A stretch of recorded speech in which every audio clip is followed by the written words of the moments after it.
And I heard, as it were, the noise of thunder, one of the four beasts saying, "Come and see." And I saw, and behold, a white horse. Sup, bud? Do your thing. What's happening? Welcome, welcome, welcome. It's Jake Johnson here for Untethered Live, and Caucasian Sasquatch is my guest for the evening, and I'm his guest for the evening, and however that works, we're going to do it that way. Welcome to the show. Come on in, take your shoes off, set a spell, wiggle your toes. It's going to be fantastic. Welcome to Untethered Live. How is everybody? Are we there now? Did we get it? Yeah, we're doing it. It happened. We made the whole thing excellent. Happen. There's even people in here and stuff, and they're eating popcorn. Fantastic. And you guys and talking to Fab Daddy 44. We're going to roll back to the top. LaToya Williams came in here even before I could check my own chat. Like, as soon as it popped up, she had already commented. So she gets the gold for the night. A Veteran Affairs gets the silver. And Mr. Super Sidewinder gets the bronze. Welcome in. It's good to see y'all. And you've got people on your side, too. That's Fab Daddy 44. We got Cold Creek Crop. What's up, Cole? Scrappy Dreams. What's up, bud? Good to see you.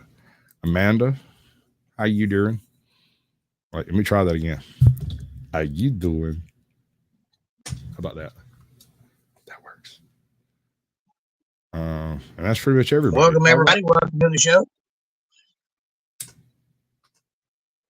It's a joint venture. That's right. Joints are appreciated. We take donations and joints and kidneys. I mean, spare body parts. I mean, nothing nefarious. Smoking and G sharp. Yeah, no. There's a saxophone player. Right, right. And it's hot too. You can't say it's not because they're smoking. Where did my freaking earbud thing go? It's dead.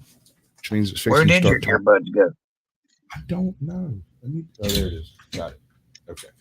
All right. So tonight we are discussing Armageddon, right? Bigfoot and aliens, ghosts, and other sundry hairy, non-hairy, ethereal creatures, right? Squatchageddon. That's right. Yeti-geddon. Yeah, that's a good one. I like that. I meant to highlight it. Where'd it go? I was looking for it a minute ago and I got distracted. Yeti-geddon's a good one. I can't find it. It's in there. Fab Daddy says, if you care, you share. Oh, yeah, there you go. Everybody go share. I even got a button. And Fab Daddy gets the gold star tonight for being first in my chat. There you go. Tell him.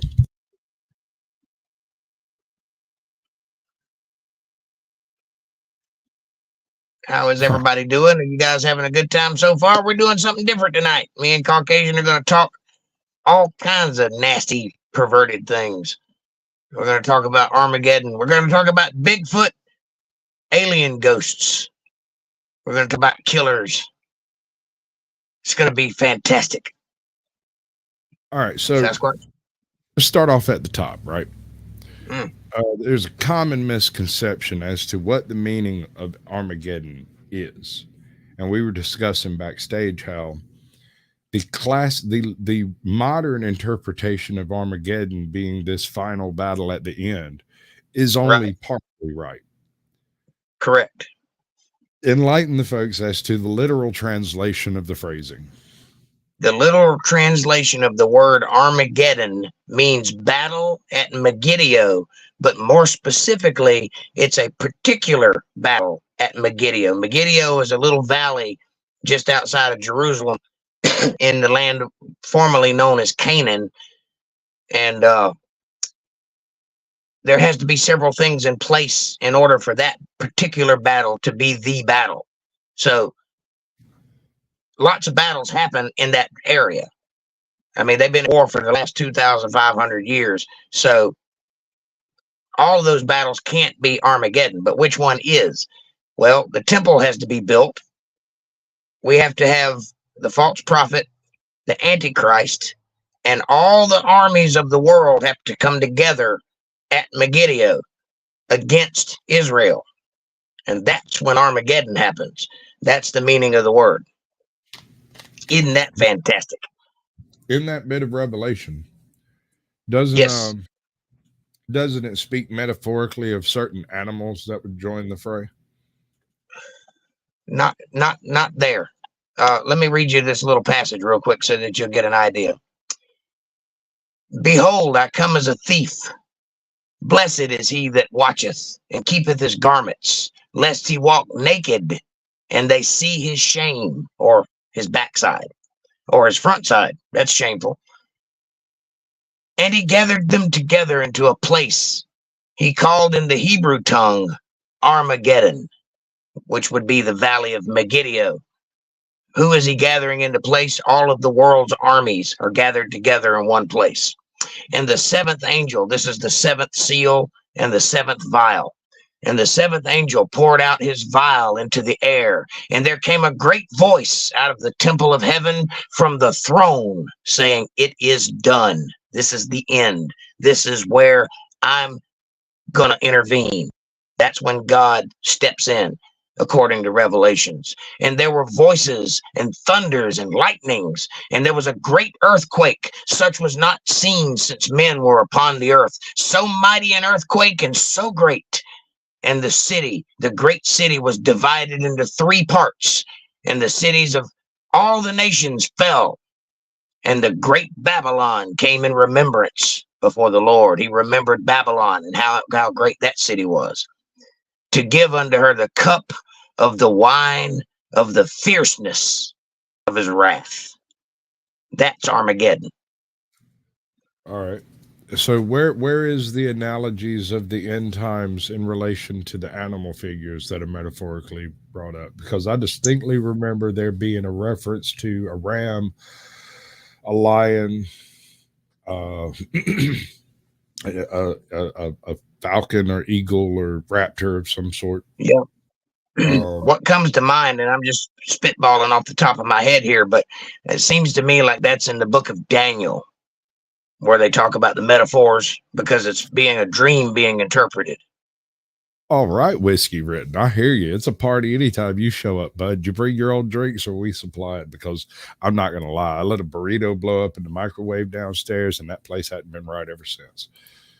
Whiskey Written, thanks for being here. And 357, get your flag, boy. See, here's the thing. When 357 flies his freak flag, it says, "Don't tread on me." Oh, yeah. Fab Daddy says, I want to know what number and drink this live stream is brought to us by. Well, the number is 357 and the drink is Mountain Dew. I'm on the Dr. Pepper tip myself, and I got a little bit of rum in the backswing over here, just, for the second half, because it's going to get weird. It's going to get freaky tonight, folks. Because that's what happens when me and Caucasian Sasquatch get together. Weird things proceed. Very strange conversations definitely develop, because, well, I really don't care what you think. I'm more interested in what you know. That's right. And I'm the guy for that. I can do it. I can do the thing. I can do the thing. Hold on. Ha, ha, ha, ha, ha. I do. Hey, Caucasian, do the thing. I'm trying to do the thing. I got to undo the thing before I can do the thing. Which one was it? Does anybody remember which one it was? No, it was all the way at the bottom. It was that one. Yep, all the way at the bottom. This one. Huh.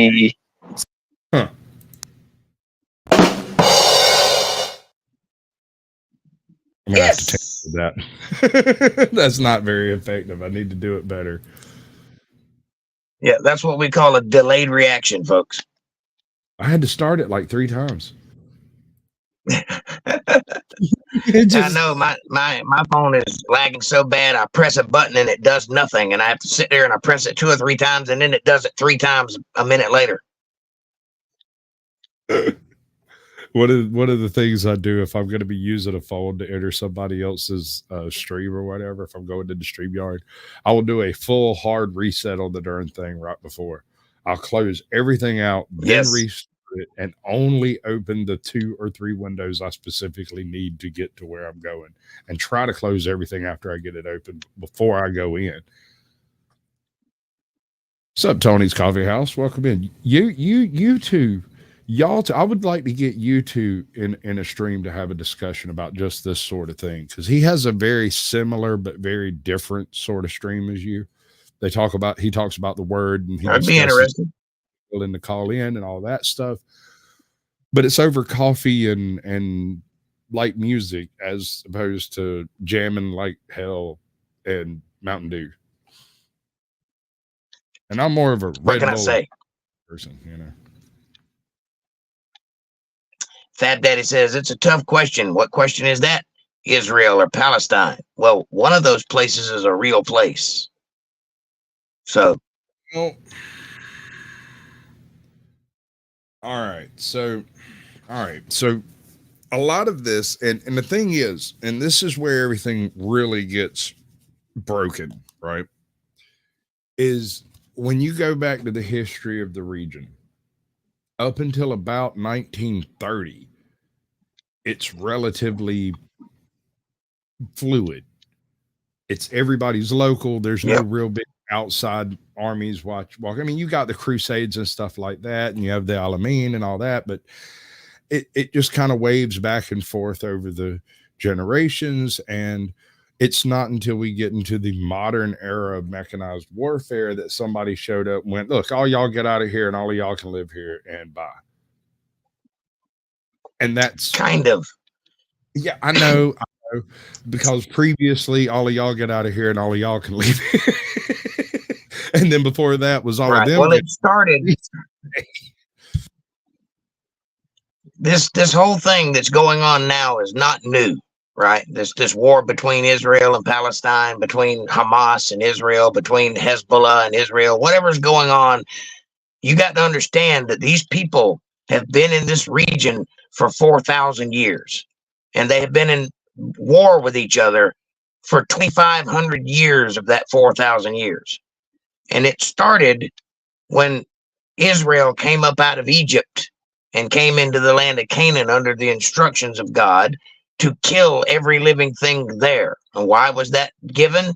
Because they were really, really bad people. They were passing babies through fire. They were doing all manner of bestiality. Some of them weren't even human. It was bad. So God evicted them out of Canaan and told Israel to kill everybody. Well, they didn't do that. They beat them, yes, but they didn't kill them all. So they survived. Then God said, don't intermingle with these people, or else you're going to start picking up their habits. Well, they didn't listen to that either, and they started marrying, and they started hanging out. Next thing you know, they're worshiping their false idols, and then all of a sudden Israel starts sinning against God. And that's when the problem starts. Well, eventually those people that Israel defeated grew in number until they outnumbered Israelites. And then they started trying to take their land back. And that's when the war started. And it has continued through all of the kings, one right after another, for the last 2,500 years. And this is not a new thing. It's been going on forever. And it's going to go on until the end of time, until we actually get to Armageddon, whenever that may be, between now and 2066. But that's neither here nor there. Why did you lay the number on 2066? Say that again. Why did you drop the number on 2066? What significance does that have? Okay, 2066. If you read the Bible, one of the prophecies that Christ gives, he says that this generation will not pass away before all of these prophecies are fulfilled. He's speaking about the generation of the fig tree, which began in 1948. Now, this is the generation prophesied by Daniel in the book of Daniel. There was 70 weeks. Weeks are not days, they're years, 70-year periods. And that ended in 1948. His 70 weeks ended in 1948. And then Israel became a nation again. They were scattered, and they became a nation again. That's the mark of the beginning of the fig tree generation. Well, in the Bible, a generation is one of three things, respectively, either 30 years, 70 years, or 120 years, depending on what you're talking about and who you're talking to. We've already crossed the 30 and the 70-year mark. That leaves the 120-year mark. So from 1948, 120 years later would be 2066. Interestingly enough, there are some very interesting things going on out in space that are going to come to fruition at about 2066. Aliens. Apophis, the asteroid, being one of them. Aliens. Maybe they're on Apophis. I kind of like that idea of there being something nefarious about an Egyptian god-named asteroid coming to just destroy us all. My only question is, when? Well, it's possible. The Bible does prophesy that the stars will fall. It wouldn't take but a good one, like one of them things. Also, the star Betelgeuse has inexplicably gotten brighter, which is a mark that it's about to go supernova. It might be, but consider this. It's not a sign that it might go supernova. It's a sign that it went supernova several years ago. You got me there. Like, I'm speaking on local time. Right. If you want to talk about the whole, oh, there it goes. Yep. That's exactly why we're doing it this way.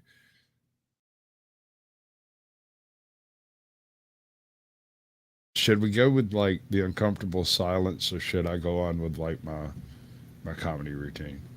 Because it's supposed to have a fuddy to fud off of, and I don't have my fud. See, he's not here right this second. He can't hear none of this. He doesn't know I just called him a fud, but y'all do.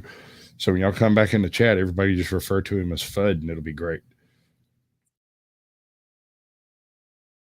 But after all, I'm kind of assuming he'll be back. I don't have any true evidence. I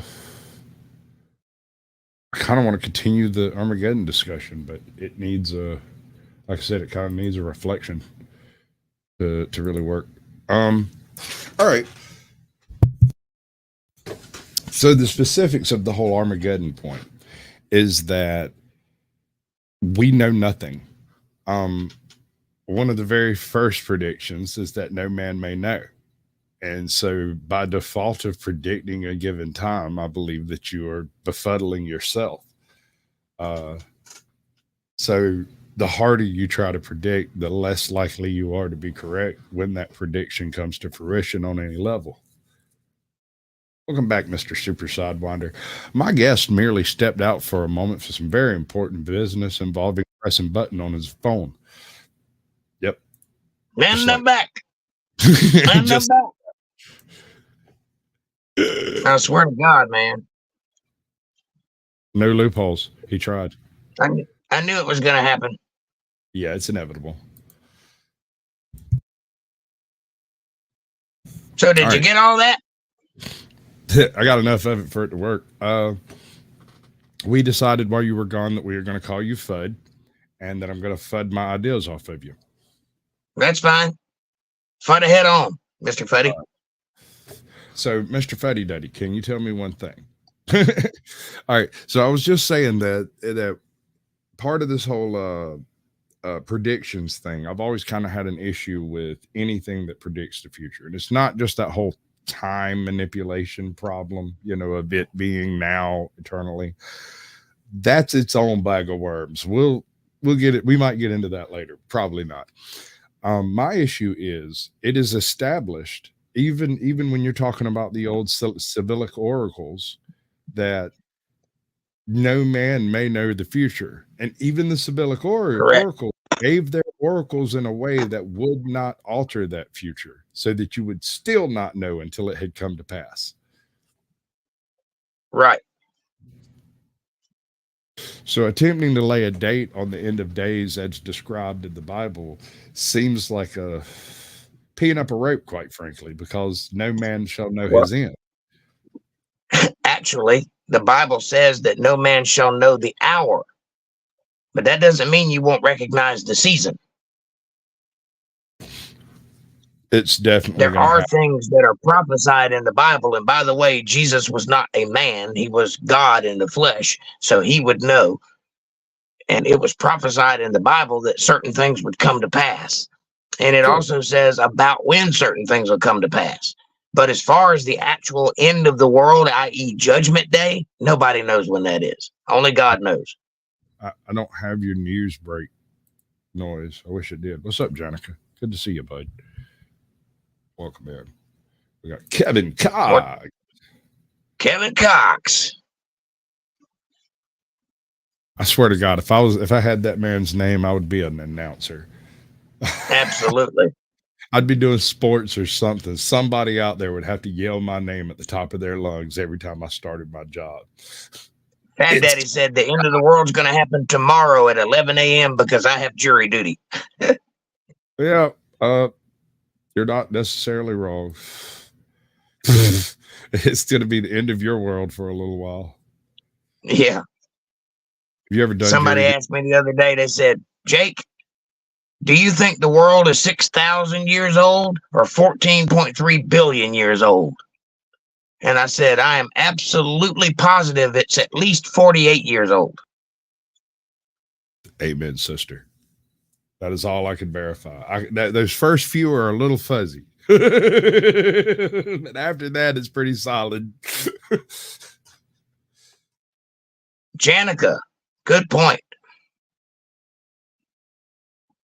Yeah, you also might get charged. He's going to start telling people about jury nullification and how to do it. What you'd get charged for, but I'm sure they'll think of something. This is the federal government we're talking about here. They're petty. Yes, I am Jake.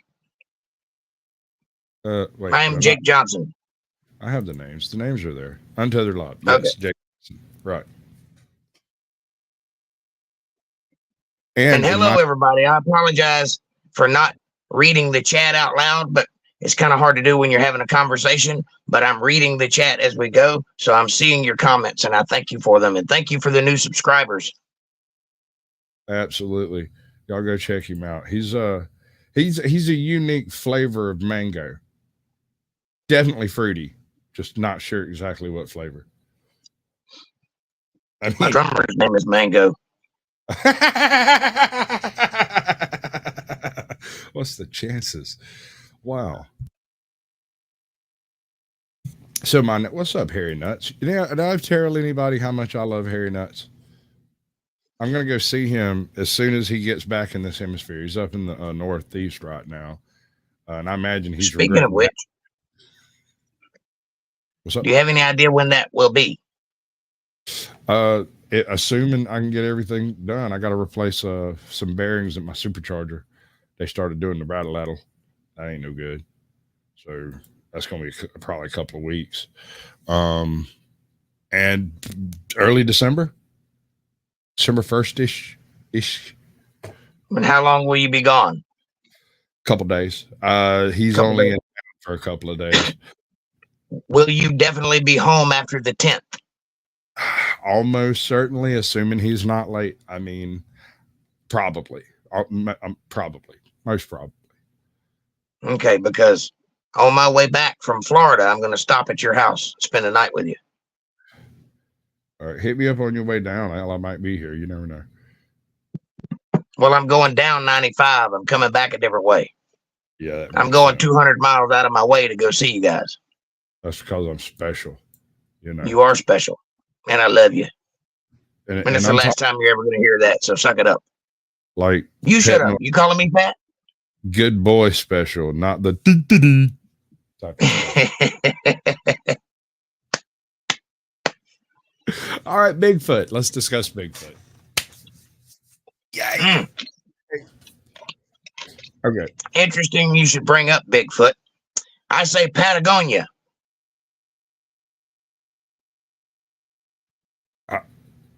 I say Terra Nueva. Patagonia is a country down at the very tip. It might not be a country. It's a place down at the very tip of South America. And that word Patagonia translates into land of the Bigfoot people. Although it was land of the dirty giants. No. Yeah, Bigfoot. Okay. So that story, I know that story. Hold on. Portuguese sailor, him and his crew didn't know about the island, had heard stories from the natives about an island over there, sailed off over yonder, encountered two types of people on this island, people who were more or less normal people, but in the Stone Age, and another group of people who were also in the Stone Age, much, much larger, and basically fed on the humans on the island. Correct? Yes. Okay. So they get there, they attempt to set up communications with the natives. That doesn't work very well. They kidnap a handful of them and haul ass. Most of them die on the attempt to take them. And they end up bringing them back because maybe they can take care of them better than we can because they're all dying. And when they get back, they also find out all the giants had gotten sick and died right after they left. Yeah, well, that's typical of anybody that travels abroad the world. Because that's correct. If you go to a place that doesn't have cattle, for example, you are exposed to a germ called smallpox that cattle carry. And just by being around them, your body builds up a natural immunity to it. But if you go to a place that never had cattle, everybody there will die of smallpox. Ask the Indians. We'll dig into that one on a different show. I got my own discussion on that because do you remember the stories of the first people that went down the Amazon River? They sailed a galleon up that bitch. Right. And he wrote about all the things he saw while he was on the way up there. And you know what he didn't write about? He didn't say a word about it. Rainforest. About what? The rainforest. Oh, right. He never got off the ship. There's a reason for that. His entire text discusses riverside villages, riverside cities, and riverside complexes. There's correct.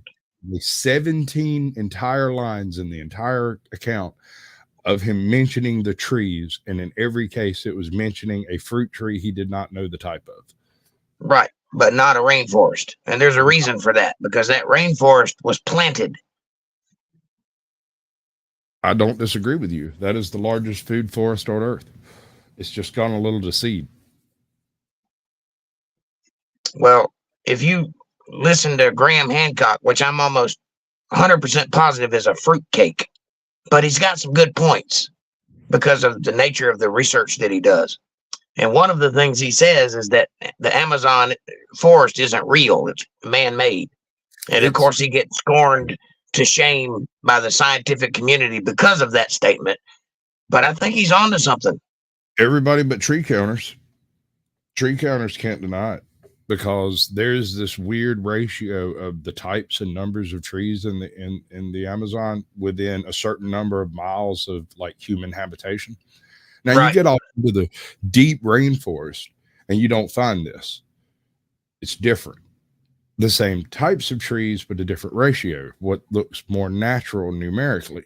But within a day's or two's walks of virtually any human habitations that's been inhabited for at least a couple of 100 years, you will not find the poisonous, non-useful plants within that space. They'll be less than 12 or 10 years old. Somebody come through and cut them down just a few years ago. Here's the interesting thing about that, though. Not that the rainforest was planted, not that it was cultivated and obviously taken care of by people, not that there are big cities all throughout it. But where did those people go? Because they're not there anymore. Smallpox, diphtheria, pneumonia, staphylococcus, syphilis. I don't know about those people specifically, but if you jump over to the other part of the world and you talk about the Aztecs and the Mayans, did you know that there are structures in your state, Georgia, that look to be Mayan? They are unreasonably Mayan-like. Okay. Yes. How did they get there? Because the Mayans are in South America. Say what you want to say, bro. I got a theory on that one, and nobody likes it. Well, let's hear it. There's a weird feature in the Caribbean. The Caribbean was one of the very latest bodies of land that was colonized. And while it would have been very easy to colonize it from the North American segment, that's not what happened. People colonized it from South America, and the genetics tell this out, right? Mm-hmm. The north, the more, pardon the term, but miscegenation you get between the North American type natives versus the South American type natives. These people would have come out of South America around the fall of the Aztec Empire and around the rise of the Mayan Empire, somewhere in that dead zone, which means a cult, if you will, of these individuals could have hopped their way across the Caribbean and been here in a matter of a couple of years rather than taking the 8-year walk across all of the U.S. to get over here. Right. They have showed up with their entire religion, mythos, building structure, tactics, methods, and warfare already set up. They would just have to walk in and build it. Here's my thought on that subject, and I don't think you're incorrect. I think that the British are incredibly arrogant in the statement, we discovered such and such. Because that's what our history is based on, what the British discovered. And if you believe what the British tell you, Christopher Columbus discovered America, and we moved over here, and there were savages here, and we colonized the world, and whatever. Here's the problem with that. The world is at least 2,000 years older than that, and there were people here before the Native Americans were here. It's good to see you, Valiant Thor. We love it when people channel surf in on us. That's awesome. Welcome, Valiant. And so, I think, like you're saying, the colonization came way before the British ever came here. I think the Native Americans are groups of people that came from other parts of the world and then bred in with the people that were here. See, if you look at the go ahead. He's in the deep Northeast. He saw Plymouth Rock today. Oh, wow. Yeah, he's up there.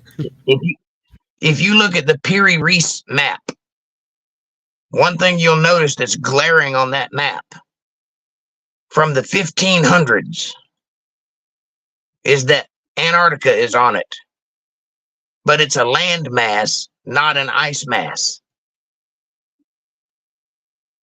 And we supposedly didn't discover Antarctica until the 1800s. But somebody knew about it in the 1500s because they put it on a map. Well, a lot of those old maps are copies of older maps that are copies of older maps. And well, that's what the Piri Reis map is a copy of a copy of a copy. Yeah.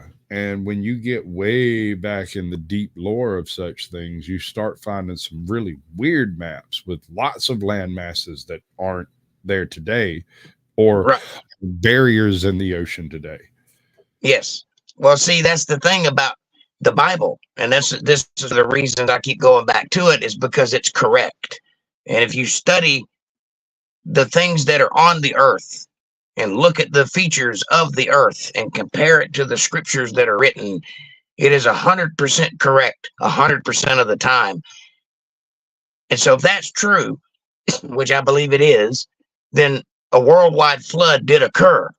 And if that's true, that's the reason we have tectonic plates. That's the reason we have islands. That's the reason that land masses are cut off the way they are, because that water didn't go anywhere. It's still here. Valiant Thor is literally playing with lightning bolts, like for reals.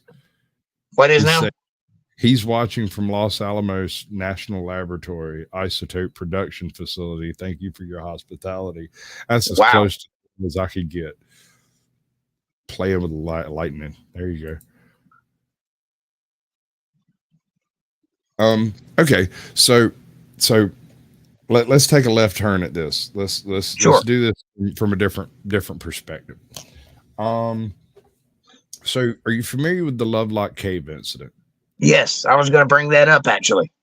Okay, so it's a very interesting time frame for the Lovelock Cave event to have taken place, and I'm going to go over the general high points of the legend right quick for those playing at home.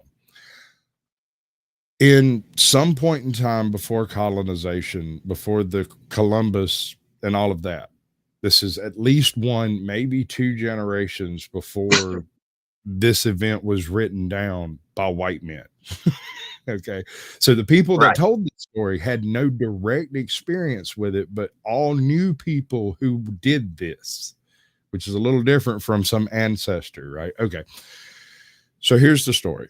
A long time ago, a group of red-headed, six-fingered, six-toed, double-row teeth giants came out of the east, northeast, and just utterly rampaged across the whole countryside. They killed, they eat, they cannibalized, they destroyed, they wiped out buffalo, they wiped out people, they burned villages, they just ruined absolutely everything and cooked people just as much as they cooked animals. Yep. And was it the Paiute? I can't remember which people. I think it was Paiute. It was the Hopi. The Hopi had enough. They had enough one day, and they gathered up all of their brethren and clans, and even the extended clans they were at war with.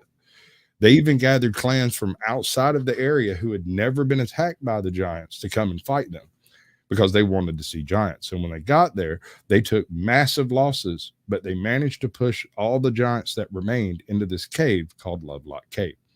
They then stacked, with their army of helpers, a massive pile of brush up on the opening of the cave and burned them out, ostensibly suffocating the giants inside. That's kind of where the story ends. Well, not exactly, because years and years and years and years later, there was a team of scientists collecting bat guano, and they stumbled upon this cave that was half full of bat guano, and they started scooping it out for the purposes that you use bat guano for, and they discovered the bones of these giants. So, like natural people would, like you think you would, they called the Smithsonian and said, "Hey, come check it out. We found some giants." Smithsonian comes down and collects all the bones and takes them back to their warehouse, and nobody ever speaks of it again. Keeping in mind that at this point in time in history, the Smithsonian had recently been created specifically to go investigate strange and unusual reports of things and stuff. Nothing nefarious, but things and stuff like verifying Yosemite. Because Yosemite why are the giants not on display in museums? Explain that, says Janica. Well, I will, Janica. It's because what Sasquatch was just saying, the Smithsonian was set up by the government to investigate strange events, such as giant bones or dinosaur tracks with people footprints beside them, which they would go and destroy. Hold up. And then they would collect these things and then hide them, because it goes against the narrative of evolution, which is a bullshit statement. Let's do it right. The Smithsonian was set up to go look for strange and unusual things that had been reported by supposedly honest explorers. Things like supposedly a Egyptian city in the Grand Canyon region. Things like an actual active gateway to hell somewhere in the Yosemite region.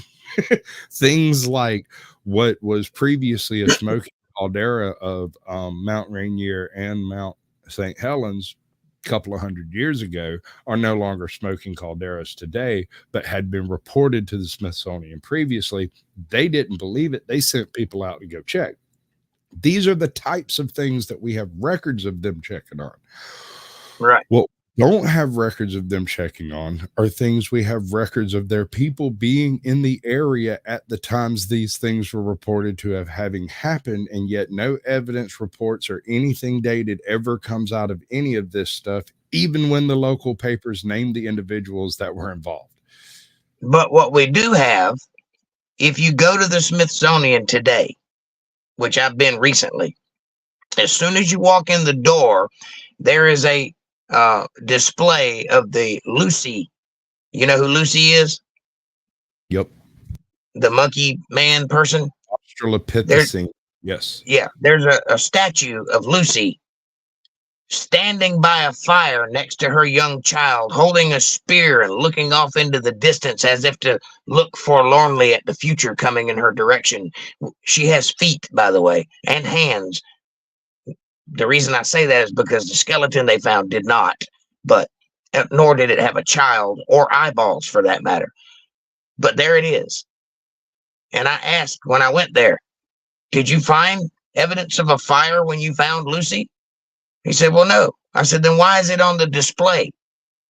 Did you find evidence that Lucy had children? No. Well, why is it in the display? Because it's propaganda. It makes it's made to make you think. Right. So you've seen you were here for the Neanderthal night predator video I did. Remember yes. That super predator? Yeah. All right. So this guy went and reimagined Neanderthals instead of being humans in every sense of the word. He redressed them from a gorilla framework, but as a carnivorous form of that, right? Basically, and whenever you look at the mechanization of the skeletal features, it makes a little sense. Oversized trunk, larger barrel chest, larger, stronger arms, apis-shaped attachments, more heavily molded teeth, sharper canines, longer eye teeth. This creature was designed from birth to gnaw meat off of bones. Yes. And Fab Daddy says, okay. The Smithsonian is a hiding place for science they want to make us believe. I call BS. Prove me wrong, Fab Daddy. Look into it. The thing is, show me where the error of my thinking is. If you go looking through the records from the Smithsonian, they end more or less around 1947. They're very spotty before that. Most of the records that they have aren't actual records of the Smithsonian, but are records of newspapers printing stuff about the Smithsonian. Correct. That is during an era of yellow journalism where they could print most anything they wanted to, and no one had the capacity or resources to go check it out. Mm-hmm. So, I mean, what's up, Northwoods Press? Welcome in. Alex Dunn, good to see you. West Side Accountability says, hide history, keep people dumb. That's the way you control people. Yep. Convince them that this is all there has ever been. What was it, 1984, where there was Pacifica and Europa, and we were always at war with one or the other, and it was always the same one, regardless of whether it was different yesterday? I think so, yeah. And that's how they kept everybody in check, was we got to stay on the wartime footing. We got to win. That's right. The three body problem, I think, is the term for it. Anyway, I don't know. Man, we got a bunch of cool people in chat. Thank you guys so much for your comments. They're absolutely amazing. Veterans Affairs is another really good channel. He's a little frustrated with how slow YouTube is, but it takes a minute. Remember what I said about the tidal wave. A tidal wave doesn't crash all of a sudden. First, it gathers itself, and that takes time. Your channel is gathering. Just let it. Because, you know, I'm preachy, and you says West Side Accountability. Well, I'm not preachy, but I'm correct most of the time. I thought I was wrong once, but I was mistaken. Yeah, so you was wrong once. So you thought you were mistaken. It turned out I was actually right. So I was wrong once. Listerine. So what intrigued me about the Super Predator video on that homie did, I can't remember the dude's name, was how much like Bigfoot the resulting creature ended up looking. Now, on average, Neanderthals are shorter than the average American. But if you just saw him, a giant wouldn't be a bad description, because homie be ripped and rough. Yeah. There's actually footage of a Chinese giant from the 40s that stands about 3 times taller than everybody else. And Fab Daddy, that sounds like a supposition to me. If the Smithsonian Institute had proof of giants, they would release it for the fame. Do you have any proof of that statement, or is that just something you think because I have proof of my statements? What about the Vatican? You reckon the Vatican had anything they'd release it for any reason whatsoever? Ever? Absolutely. They won't even let you go in and stay for longer than an hour, and you have to be accredited and from a verified news source or left-wing media in order to get permission to go into the archives in the first place, you can only stay for an hour and you can't copy anything. You can read it, but you can't copy it. Janica, the Amber Room, that's a deep cut. I know what you're talking about.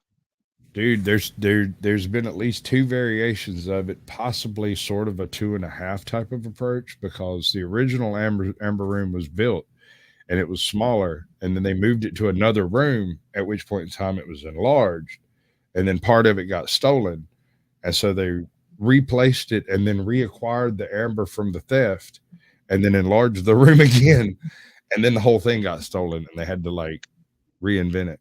But the thing is, the amber that they used in the first iteration, some of those chunks were gargantuan. They made slabs 1 inch thick and 3 feet wide. Yes. We ain't got nothing like that today. Today, everything is made by little pieces of amber. Yeah, all you can find is little hunks of amber. You can't find a big slab of it. Every once in a blue moon in the Black Sea, you'll have a chunk of amber wash up from the seabed, but nowadays they typically ain't real big. Lisa Reen says, "Oh my goodness, Fab Daddy, the Smithsonian has bought and hid most everything people have called them about." That is correct.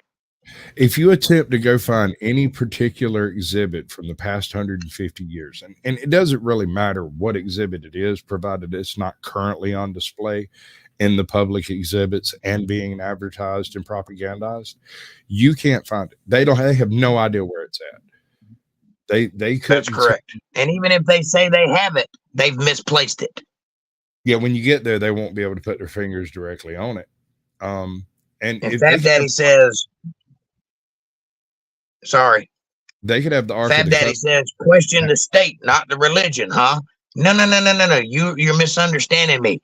Question everything. Everything you know is bullshit. You live in a carefully crafted, completely made up environment that you call society, and none of it is real. Question everything but Jake. No, question me too, please. Prove me wrong. I want to know if I'm incorrect. That's what I want to know. How much wood could woodchuck chuck if a woodchuck could chuck wood? Answer this. As many chucks as a woodchuck could chuck wood if a woodchuck could chuck woodchuck. There you go. All right, so this is a bit of a video from Overanalyzing Bigfoot. The name of the channel is literally Overanalyzing Avatar. 325,000 subscribers. What is up?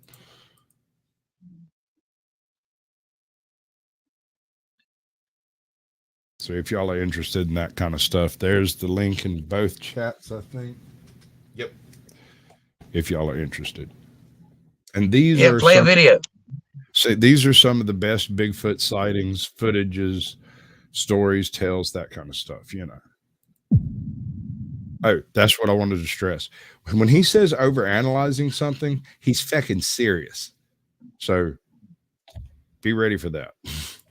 Bigfoot. He's out there. Whoa! The big giant monkey thing that thousands of people have said they've seen with next to no credible evidence ever coming forth. But hold on now. This has always been an interest of mine, and I mean, I don't know if I personally believe in it, but you have to admit the idea is fascinating. So I just want to talk about a bunch of Bigfoot stuff. Sightings, DNA evidence, folklore, debunkings, the origins, and even some more crazy off-the-wall shit I bet you've never even heard of. I know I'm not going to change anyone's mind with this video. If you believe in it, you believe in it. If you don't, you don't. I get that. But I still think it's fun to spitball about it and learn, right? Sam's Square Shrekky and there's one right outside my fucking door right now. He's trying to get into my shed. So let's start out with our good old red-blooded North American wild man Bigfoot. The modern timeline of Bigfoot, the moniker, starts back in the 50s. I know, shit. The idea of a big ape in the woods goes back way further than that. I know that. We're going to get into that. Just stay with me. So way back in the day, a reporter named Andrew Gonzoli got a letter from a guy named Jerry Crew. Now, Jerry was working construction in California, and Jerry says he found some gnarly fucking footprints around the area they were staying in, and that they had found similar footprints before around the same area. Enormous, barefoot, 16-inch human-looking footprints, right? So,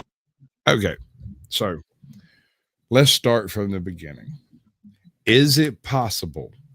Is there enough food for a large bipedal omnivorous ape type creature to exist without evidence? Simply the food. Yes, no. Okay. So ostensibly, you think that to this day there is still enough food out there to feed him? Sure. There's enough food out there to feed a whole pack of gorillas that live in China and in Africa and all the bears in Georgia. I'm talking about North America specifically. Not a lot of the plants in North America are like plants in Africa. Most plants in Africa have toxic leaves and stuff, and most plants in North America do. We got leaf cutter ants over here, bud. However, if you're going to lean in the direction that there may be a Bigfoot, why are you not going to lean in the direction that he's probably carnivorous? Okay, I'll get to that in just a second. I'm going for a specific point. Up until 1920s, there was no doubt enough food on the eastern seaboard to feed Bigfoot. No problem. He wouldn't have even had to poke his head above tree line to be able to find it neither, because we had something called American chestnuts. And these things were like manna from heaven, right? You could walk around for the entire year. You could go dig around under a chestnut tree and find enough chestnuts to get you, a decent handful of calories. So you didn't really have to pack a lunch when you were traveling. And this was true all the way up to the mid-20s. At that point, the Chinese chestnut virus got into the American chestnut population and completely denuded them of productive branches, which means the American chestnut is not even endangered, and yet it is virtually extinct. They are everywhere in the American forest, and yet they do not grow actual viable seeds and will never reproduce. Yeah. Oh, have you ever driven across country before? Halfway. I went to Joshua, Texas. That's as far west as I made it. If any of you in chat have not done so, I highly recommend that before you die, you do. Take a boat, take a bus, take a bike, do whatever you got to do. Drive across country, and you will soon realize very quickly that all of the people are crammed against the seaboards, and very few people are in the middle of the country, and it's a very big country. We are nowhere near running out of space. In fact, here is a point of fact that you can check me on if you think I'm wrong. I'm going to say some outlandish shit now, but I want you to prove me wrong. There are currently, depending on who you listen to, 7 billion people on Earth right now. All 7 billion people on planet Earth, every single air-breathing human being on planet Earth can stand in Dallas, Texas with a foot squared to themselves. Every single human being in Dallas, Texas. That leaves a whole lot of world with nobody in it. So the fallacy that we don't have enough space is quite frankly absurd. I'd like more than the foot. Who do I talk to? Well, I'm just saying. Don't say that. There's not very many places that have 7 billion square feet. Give me a break. There's no chance I'm going to end up on the edge of that. Right. You're going to be right in the middle, surrounded by sweaty fat people. It's going to smell like wet fat people and sweaty farts everywhere. It's going to be this everywhere. Green, and feet. The jet frame. It's going to be great. No, the issue with the whole population question has never been an actual square footage concern. It's actually a supply issue. People keep we got plenty of food. People keep trying to move into bigger and bigger cities that have larger and larger food footprints that involve more and more servicing. And the services are incapable of keeping up with like the megalopolis of the East Coast. There's not enough trucks. There's not enough engines. There's not enough trailers. There's not enough trains. There's not enough pipelines. There's not enough wire. And this is a factory farming issue that we could talk about on another podcast. But the gist of this scenario is we waste an awful lot of food. If you don't believe that, go to McDonald's at closing time and watch how many bags of hamburgers in the boxes they drag out and throw in the dumpster that you can't have. You could feed that population of that town's homeless people in small towns with the food that one restaurant throws away on a daily basis. So if everybody grew a garden in their property, there would be plenty of food to feed the whole planet always. If factory farming was not a thing and we let cows do cow things and chickens do chicken things in these great expanses that I just told you about, there would be more food than we could eat. But because everybody's trying to clamp down and control every little thing for money, that creates scarcity. And sometimes companies like Monsanto invent scarcity so they can jack the prices up, because scarcity breeds demand, and demand makes money. That's why we have a homeless problem. That's why we have a hunger problem. Incidentally, the however many billions of dollars that Joe Biden has sent over to Ukraine currently could have solved the homeless problem in the United States 4 times over. We could have built every one of them a house and put it on a piece of property and gave them the title to it for that money. I got one for you. There was a study done back in the 60s. Bigfoot. The British did this study trying to determine how necessary a chicken farm was. Yes, And it's very. What they did was they took a couple of small villages and towns, and they offered they've offered everyone in the town chickens, a breeding pair of chickens, and they sourced all the chickens from different locations to give the individual villages the best and widest breeding stock they could find. And about 1/3 of the people accepted chickens. And over the next 18 months, they sold no more eggs in the grocery stores. They completely eliminated the impetus to buy eggs, because everyone who had chickens had more eggs that they could eat, and they were selling them for a nickel a piece, whereas you were $1 a piece at the grocery store. Yes. And there was just no point in importing eggs into the area. It was a total loss. No one could use them. Hello, That's Margie. called the economy. Right?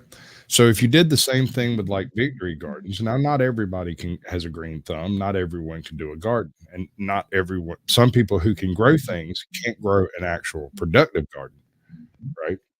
Because everybody has the capacity to learn. Sure, but we're humans and we specialize in our talents, and so right. I would myself skip the cow and do the garden and the chickens, right? And then I would trade the egg, the produce for the milk, and the meat for the cow.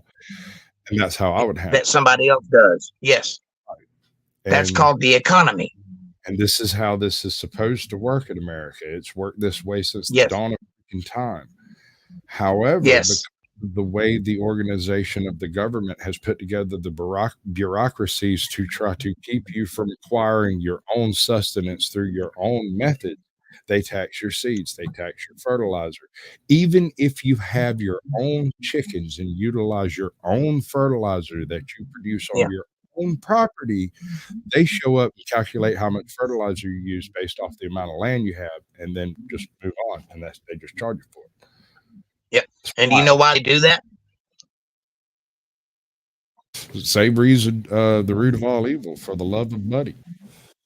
Well, they do that because when you are a man who has your own property and you produce your own livelihood and you make your own things and you support your family and you protect your investment, you get to start thinking these crazy ideas like, you know, I don't like it when that guy tells me I can't own a gun. Yeah. Bigfoot. So Jerry, that kind of weird, hits up the aforementioned Gonzoli with the name the construction team came up with for the culprit, Bigfoot.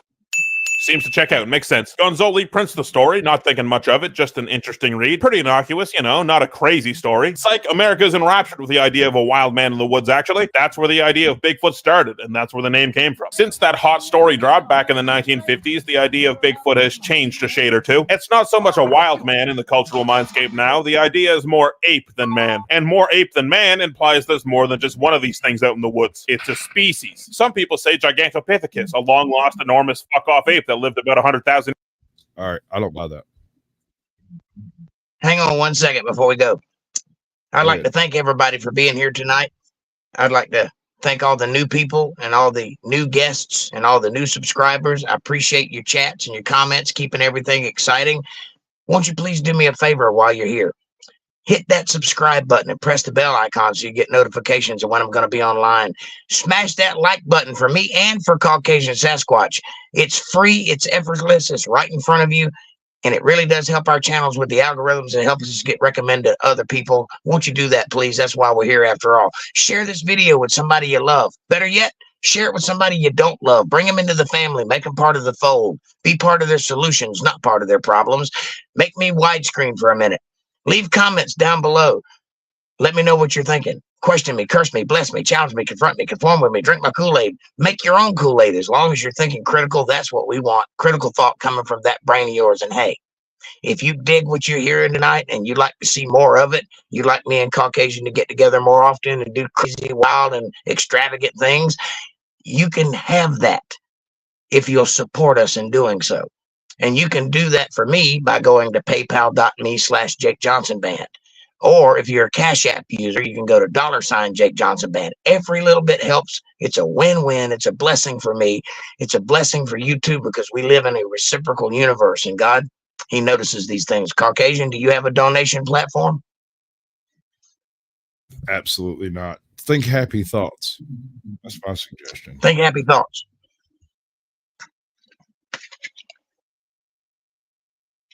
All right. So how Okay, late go ahead. How late do you generally do these things? 10 o'clock. 10 o'clock. All right, we're good. We're good. We're good. Years ago in Bigfoot. China, Alley. But with the Bering Land Bridge about 20,000 years ago and a little cardio on their part, I mean, shit, yeah, it could be. Okay. So Gigantopithecus, maybe not. But animals, including monkeys, every damn year. And just for the record, I'm going to call Bigfoot a monkey like a lot in this video. I know apes and monkeys are different. I just like saying monkey. People know what I'm talking about when I say monkey. You're just going to have to deal with it. Anyway, back on track. It could just be a giant 8-foot monkey science has never found in the forests of the Pacific Northwest, and also nearly everywhere else in the Americas, that we've never found conclusive DNA evidence for, like a pile of shit or hair or a carcass. Now, with me saying all what I just said, you must be thinking I'm pretty skeptical, and I am, but fuck, man, you know how big the woods are? You know how often you find a big animal skeleton in the forest, like a bear or a cougar? Almost never. They literally go and hide when they're gonna die. On a point with that, you know the swamp I come from. I have had people say that again. You know the swamp I come from. You're familiar with how big that particular swamp is. It's fucking massive. I have been in that Yeah, I know this because that's the swamp that I come from. Yes.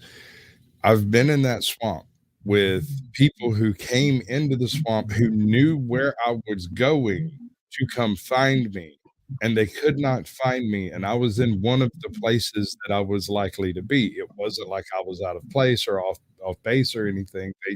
It's just that I left when they got there. We just happened to not cross paths, you know. It wouldn't be hard at all. Well, especially listen. avoiding you. Yes. You and I have the benefit of having been born in that swamp and being raised in that swamp. We have learned skills such as walking off into the tree line and vanishing from sight. Other people can't do that. And it's not lost on me that people who are born in more rural areas or more cityscape areas don't have that experience. We're special in that way. We grew up in the dirty deep South where they have to pump in sunshine and break dawn with a club. So we've got the ability to do things that other people don't have. And that's actually a blessing to us when the world falls apart, because we'll survive. I believe Hank Williams said it best. And that's a day one fact, bro. And with a potential giant ape that has managed to stay undetected by humans, they got to be pretty smart, right? They can hide a body. Actually, Bigfoot's intelligence stat is pretty high. No, get out of here, Tearzoo. You can't talk about a fucking animal on this website without Tearzoo showing up. Fuck. All right, where was I? Developed burying their dead like we do. And like, I love this guy, man, because he does the crossover references. It's great. Make stupid people famous. It is not Kane, but good guess. elephants bury their dead? Okay, I guess that's in my brain now. There's an awesome set of episodes of Survivor Man with Les Stroud where he talks about Bigfoot and the possibility of it existing. And he's just as skeptical as I am, but he's been in the woods and he's experienced some shit he can't really explain. And that's Les fucking Stroud, baby. He's the real deal. He knows what he's talking about when it comes to the outdoors. And on the idea of Bigfoot being able to hide, well, I think he put it bet. All right, Sable. Certain emojis pop up as just like hand pink waving face red heart shape, and I generally don't bring those up on screen. Sable. You know what I'm saying? It's a thing. Yeah, use your emojis. How much I lament Show the me on loss the doll where you were hurt. of habitat, and I do. Fact is, there's also a lot of incredibly beautiful places and vast reaching areas where anything could survive. So the idea of a big monkey living in the woods, far-fetched, yes, but farthest fetched, perhaps not. Besides, think of all the people that have seen something. I really don't have an explanation for this. Renee really doesn't have an explanation for this. Like, seriously, you have thousands, if not tens of hundreds of people saying they saw, pause for dramatic effect, something. How many shitty Bigfoot shows have you watched where the entire concept is that the Bigfoot hunting team goes to an area, interviews some people about their encounters, and then they wander around in the woods at night? That's a trick question. That's every Bigfoot show. But let's focus in on the interviews for a second. Could every single person on every single Bigfoot show or newspaper article or online interview or YouTube video be lying? Yes, absolutely they could be. But stay open-minded with me here for a moment. Even if 99% of them are charlatans, that still leaves tens, if not tens of ones of accounts that are genuine. Or at least not people being attention-seeking tricksters and that they truly believe that they saw something. So you take those tens of accounts and then you feed them through the misidentification filter. Bears are known to walk on their hind legs for considerable distances. Hell, it's not even that rare. And put a few trees and 50 yards between me and them, and yeah, shit, I could be fooled. All right, so slash those tens of sightings down to, I don't know, sevens of sightings. This is going to get confusing. And then cut another one for the long shot idea that people are seeing escaped apes from zoos, or that we're being kept as exotic pets, and we're down to sixes of cases. Obviously, the man in the ape suit is in the mountebank fraudster territory. That can count when we're talking genuine, heartfelt sightings. And we'll cut those sixes down to fives just to be ultra safe. So that leaves us with fives of cases. I'm going to stop saying that because it really doesn't work. And I'll say there's a handful of sightings that the person saw some Bigfoot-esque creature, saw well enough to know it wasn't a bear or a gorilla suit, and they're not some fuck attention-seeking bastard. But with there being so few genuine sightings in this line of thinking, does that help or hurt the argument? What I mean is, if you discount all the fakes, there are so few left over. And if there really is a collection of big, hairy people in the woods, wouldn't there be a lot more genuine sightings? And not just that, genuine sightings with good video? I don't know if you guys noticed, but we're 20-some. All right, on that point. Not once when I ever saw anything strange in the woods, it crossed my mind to reach for my camera. I was too worried about getting my ass back up out of there with all the pieces intact.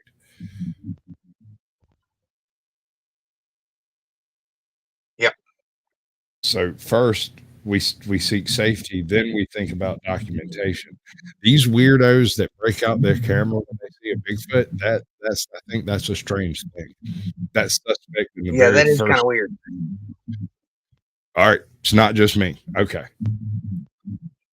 And not only that, we have iPhones. Why come nobody can get a clear picture of the thing? Because we're actually blurry. Like they are getting a clear picture of us. We're just not solid. We're blurry, like literally blurry guy. Oh, Like Bigfoot's blurry. Just blurry, yeah. Century at the moment, and everyone in the comments walks around with a 4K video, 24-bit color depth at 240 frames per second, low light, full frame sensor, 1 terabyte storage ass camera in their pocket. And still, to this day, the least debunkable piece of big monkey footage we have was filmed on a camera that looks like something you'd find in the aftermath of a Victorian era car wreck. I think. See what I mean? This is Mark Hedwig. He does. Can I call it or can I call it? Well, I mean, what do you got to do, dude? Bigfoot is blurry. That's the problem. Speaking of which, we're going to get into this little piece of cinematography here in a little bit. Just you wait. But for now, So I confess that all of my greatest lines are just regurgitated old comedian stand-ups, and I apologize to no one for it. I stole them all fair and square. We all have, buddy. I'm glad. What do you want to hear first? The shit I told or the shit I made up? We'll go with the shit that you told, because shit you made up is lame.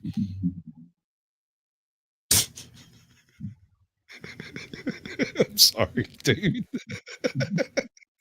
back on topic. The vibe is that back in the day, we had more grainy Bigfoot video because cameras sucked way harder. And in turn, it was way harder to tell it was the fledgling director's buddy Dale just running in the distance in a gorilla suit they bought at Party City for $50. Do that nowadays, and you're going to get caught hoaxing a cryptid video in 4K, literally. On the list of things people are being canceled for nowadays, I guess that's not so bad. Okay, so that's why we're seeing generally less Bigfoot footage nowadays, or at least seems that way to me. But there are a few modern clips that have gone around that still manage to be weirdly grainy and shaky and short. I don't know about you guys, but if I saw the legendary Bigfoot, I would attempt to keep filming it. Personally, that's just me. Lies. Harry Nutt says the Indian tribe where I'm from swears they have seen more than one Bigfoot. And that, Harry Nuts, is because Indian tribes don't make ghillie suits. Boy, am I glad he said his name was Andrew. I don't want to try to say that. Yulia? Yeah, don't do it. Don't do it. Don't do it. We're back to Bigfoot. Yeah, I don't know. I mean, but then there's this guy named Todd Standing who says he's seen these things tons of times and has clear video proof of it. The first one is just your average Bigfoot fare, a big black blob running through some trees. But then we have this absolute banger. Todd said this was a younger, inquisitive Bigfoot that was just checking him out. He stopped filming it because he was afraid where its parents could be. I just want to say, man, he's got some guts putting out something that looks this whack with a straight face. Now, I'm no debunker, but man, this thing just looks like a middling makeup and hair job, right? Like, this is a Bigfoot that would be in a low-budget film. Now, I'm not strictly saying it's fake. I don't know what a fucking Bigfoot looks like. I've never seen one personally. But I think if you got this footage and this is how the live animals actually look, they look like a movie makeup. Man, you've got to just... Is that video roboting out for you as bad as it is for me? Now, you seem to have a very huge delay. I can hear me start talking after I start talking to you. Yeah, I'm having a lot of trouble hearing that video.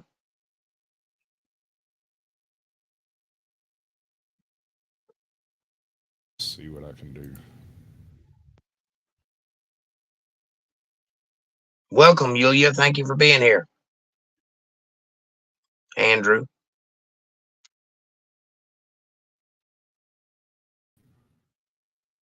April. Mwah, much love, sweetheart. Thank you for being right on the chat tonight. I think that's just delay on your end, bro. I think it is too, but I can't do anything about it. Not until I get my internet back. Hold on, I can try one thing. Feed Jake. He's been a good dog. Now it's going to echo like crazy for a second. Wait for it. And try it now. Can you hear me? It totally muted your freaking mic. Coming that back. is Getting right with God. There it is. You have a 5 second lag, 5 or 6 second lag. Sorry. It's fine. I was just pointing it out. That's why it seems kind of disjointed here. Is it still roboting real bad? It is. You're not, but the video is. Is anybody else having trouble hearing?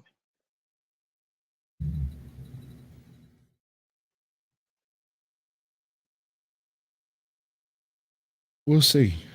Just not publish this until you've got a full body image, which apparently you were only a few trees away from getting, according to this footage. Your life's work, your greatest ambition nearly realized. It's about to materialize in your hands. And you turn the camera off and walk away because you're afraid of more evidence and more Bigfoot showing up. And this dude touts that he has genuine footage. Man, do you know how big genuine, actual, indisputable proof of Bigfoot would be? Ladies and gentlemen, we got him. You think that would be released in some right? Right. Wild. Thank you guys Bigfoot, for answering the question. Everybody else seems to be able to hear fine, so it's got to be coming from my phone. Right. So I'm gonna let it roll, and we'll just pretend like you're part of the program. Let it roll. Hey, into this stuff, it's like their entire life revolves around it. Well, they're validated. So they make this fake stuff, and unfortunately, some people fool themselves into thinking it's real. And with so many clear hoaxes and people trying to pass things off as real, totally straight-faced, and trying to make money off it, of course people are going to look at the prospect of an ape man and say, yeah, right, get real. Okay. And I didn't bring up Krakatoa without reason. Ever hear of the Indonesian Bigfoot called the Orang Pendek? Sasquatch and Yeti, they're no-brainers. They're the red carpet members of the family. Side note, I'm probably going to get an earful for saying Bigfoot more often than Sasquatch in this video, but whatever. But there's also the Australian... It's fine. It wasn't me. It was good. Might have been Bigfoot. I didn't ask. What? It's Bigfoot. Hysteria is not Bigfoot's favorite album. Bigfoot don't like Pink Floyd. Yeah, he's more of a Dark Side of the Moon type. Okay. Australian Yowie, China's Yaren, Mongolia's Almasty, and Scotland's Big Grey Man. And the list goes on. People have been talking about big, tall monkey creatures in the woods ever since we learned how to draw on a cave wall. We've been talking about big, tall monkey creatures in the woods since we were big, tall monkey creatures in the woods. You think that has something to do with it? Huh. Anyway, Bigfoot or Ape Man or whatever name you want to give them have been a staple in native cultures all around the world. And it being all around the world, that's gotta be significant, right? There aren't any bears in Australia to mistake for Yowies. Ever think about that? Of course you haven't. You only ever think about yourself, never about the Yowies. It just blows me away that all over the planet, ancient peoples have a giant ape in the woods myth, especially in North America, where there are no even mid-sized apes. Some Native American peoples just think of them as another animal, part of the ecosystem. There's no question whether they're out there or not. It's just accepted that they are. And you'll find that in those communities, a lot more people than average have claimed to see them, which makes me think maybe it's a spiritual thing. Maybe you have to attune yourself to the ape vibrations to see Bigfoot. And it's cool. You hear them talk about it, and it's like, yeah, it's part of their culture. It's just something that's real. I love that. And it's really hard to find articles on native peoples of other countries and their opinions on their own versions of Sasquatch, at least in a language that I can read. But maybe it's the same deal in those places. Maybe it's more than just a gorilla that's good at hiding in trees. Maybe they're fucking interdimensional aliens. What? And I'm not even fucking kidding around. People are straight up starting to believe this. You see, apparently a lot of the Bigfoot hotspots are also UFO hotspots. All right, so people obviously draw a correlation there. If Flying Saucer and Bigfoot are in the same spot, maybe they're connected. Makes sense. I can see where they're coming from on that one. There's even a few special effects that apparent alien Bigfoot encounters have, like seeing orange flying orbs beforehand and big flashes of light in the woods. But the really wild shit is the interdimensional shit. Now, I'm pretty open-minded. I like to think, but this is a... That was a flashbang. That was a little image of a flashbang. Flash of light in the woods, bang. Yes. Good. Ape vibrations.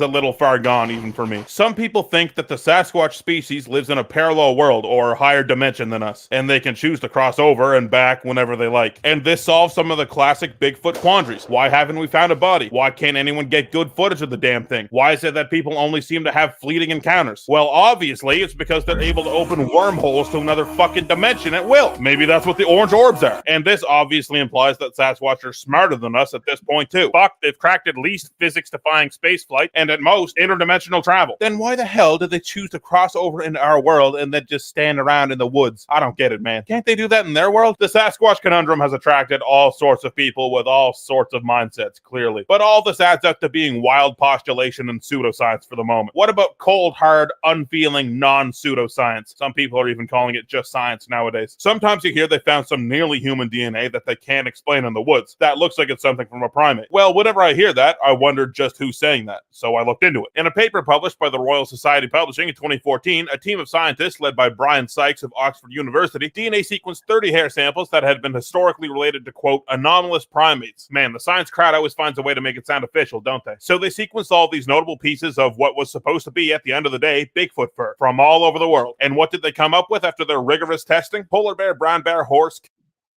All right. Veterans Affairs. That's good. That's good, buddy. That. What if these guys are actually grays in a big old meat suit? that they use. It's just a biological suit to let them live here, stay here. And that's why we don't find bodies. Is they're dead. It may be that they're interdimensional, but they can't be from outer space because, as everybody knows for sure, outer space does not exist. It's not real. We live in a dome.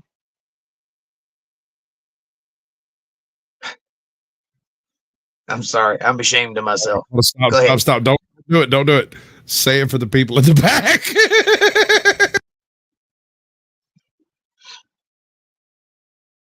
No, you're not? Okay. What's that? It's flat Earth. I said say it for the people in the back, bro. The Earth is flat, Elvis ain't dead, and we all live in CIA mind control. It's the Matrix. Pandemonium. Absolutely. Check out this horse. Cow, sheep, tapir, black bear, raccoon, porcupine, wolf, white-tailed deer, human, and whatever a sarrow is. Here it is. Here's a sarrow. It's a goat thing. And here's all the people that put their name behind those fonts. On the flip side of the coin, there's actually a paper published by a Dr. Melba S. Ketchum, who doesn't have a PhD in genetic sciences. She's a veterinarian, but she runs her own genetics lab. And it was filmed on a potato. Right? So she said she had successfully sequenced 3 nuclear genomes of confirmed, undocumented, raw ape from North America. Pretty incredible, right? Find of a lifetime. Culturally significant, some might say. So it's 2009, and Melba's cooking up a fucking heater of a paper. This shit's gonna turn the world upside down. But the paper gets delayed, and then she's not showing up to events she's supposed to speak at. And then the paper gets delayed. And then she says her paper has double-digit co-authors, and then the paper gets delayed, and then she starts posting online about how she's seen a family of 5 gentle Bigfoots with her own eyes. Ketchum's lab is closed and it's up for lease. It's 2012 at this point, and the wheels have fallen off. Okay, you remember that old saying about follow the money? Yeah.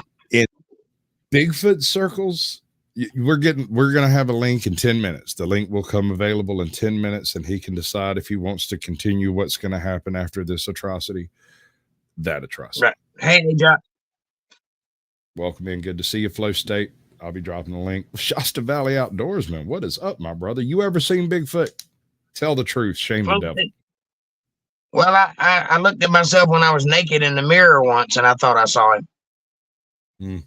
I saw you naked at a distance once, and I thought I saw him. See, this is what I'm saying.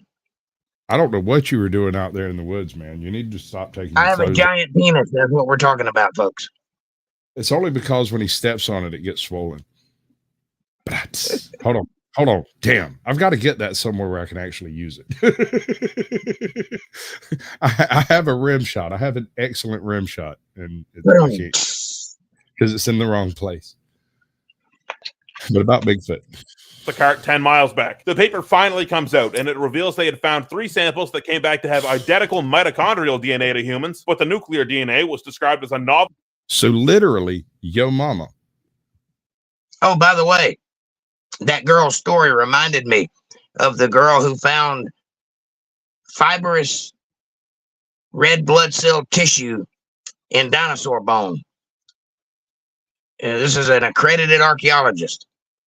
She doubted it, so she checked it again. She checked it 17 times before she reported it, and then she got fired and blackballed, and all of her research was banned, and all of her peer-reviewed studies were gone.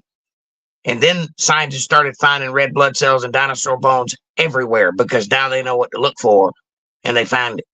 And that's interesting. But that reminds me of that story. That is, although that girl's clearly full of crap. I don't know. Maybe she's smoking that skeezy ice. She's doing flocka. She in Florida, I bet you. I bet you she's. I bet you. But no, what I was saying is, if you follow the money in Bigfoot circles, you will find yourself orbiting certain individuals who shall remain nameless. And this is and I know this as a byproduct of trying to interview different Bigfoot hunters. Like Linda Moulton Howell. Like Linda Moulton Howell. Not unlike that, but not quite as famous. There are these that people. That woman is fruity as a fruitcake. That's being mean to fruitcakes. Yes, it is. But I have, every time I end up doing any questioning in Bigfoot circles and run into very serious Bigfoot people, I'm always outsourced to the same 5 people in YouTube, basically. And I'm not going to say who they are because not everyone is trustworthy. Who are we talking about? Bigfoot hunters. But not the specific ones you're not going to name, but tell me later. The name of the channel, because I don't want to advertise people who are straight up promoting hoaxes. Well, I like Joe Rogan's take on this. I really want to believe in Bigfoot. But when you go hang out with Bigfoot hunters, what you soon realize there's a pattern emerging. And it's a bunch of white, unfuckable guys in their 50s looking for Bigfoot. And they're going out drinking, partying, knocking on some trees, and not finding Bigfoot. Yep. And oftentimes these people finagle some way to get paid to do it. Yes. My dad had a very similar activity cycle, only he called himself hunting deer. But it was identical. Never saw any deer, never did any of the same exact thing, but they're hunting Bigfoot. They're hunting something they know they will never catch. I heard a Bigfoot hunter say once, and I'm quoting here. So there I was, walking down the road, and it was just about dark. And as I walked, I heard a bullfrog croak in the ditch beside me. And I looked, and it quit. So I walked a few more steps, and I heard that bullfrog again croaking in the ditch beside me. And I looked, and it quit. So I looked a little closer, and there was no bullfrog. And I thought to myself in that moment, that's a damn Sasquatch. And that's when I checked out.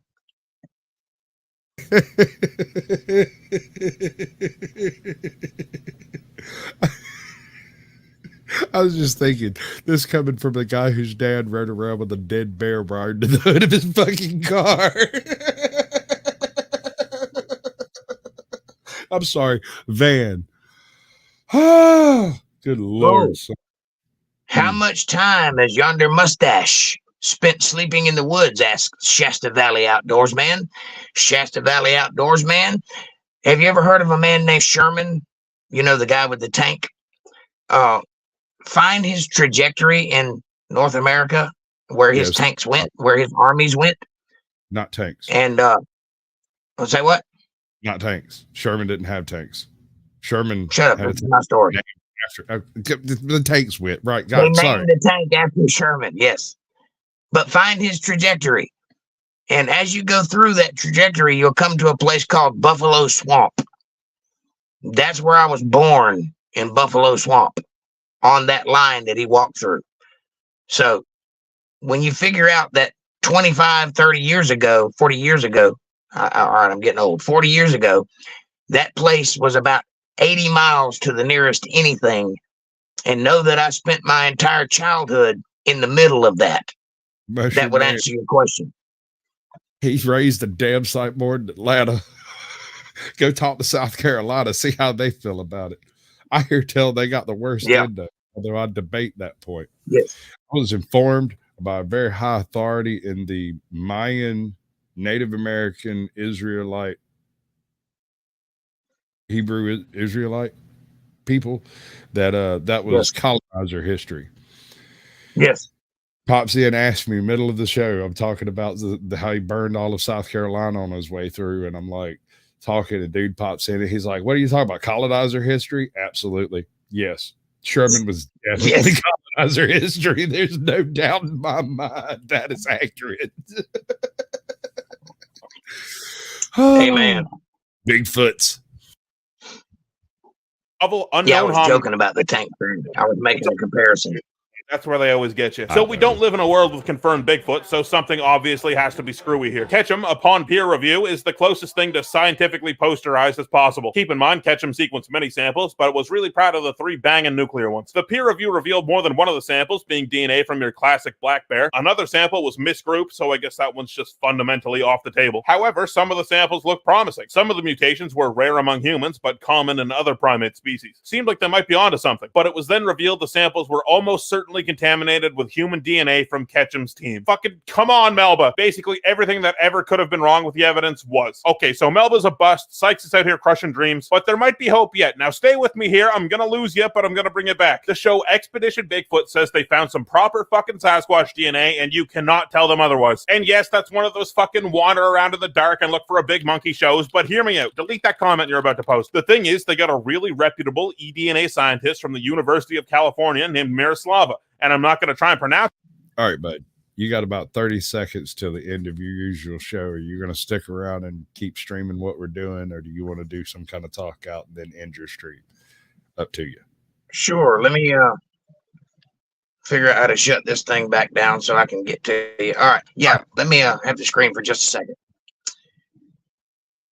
Thank you guys so much for being here for both Caucasian Sasquatch's channel and my channel. Thank you all for all you subscribers. Thank you to the moderators on both channels for the great work you've done tonight. Thank you for paying attention to our crazy asses.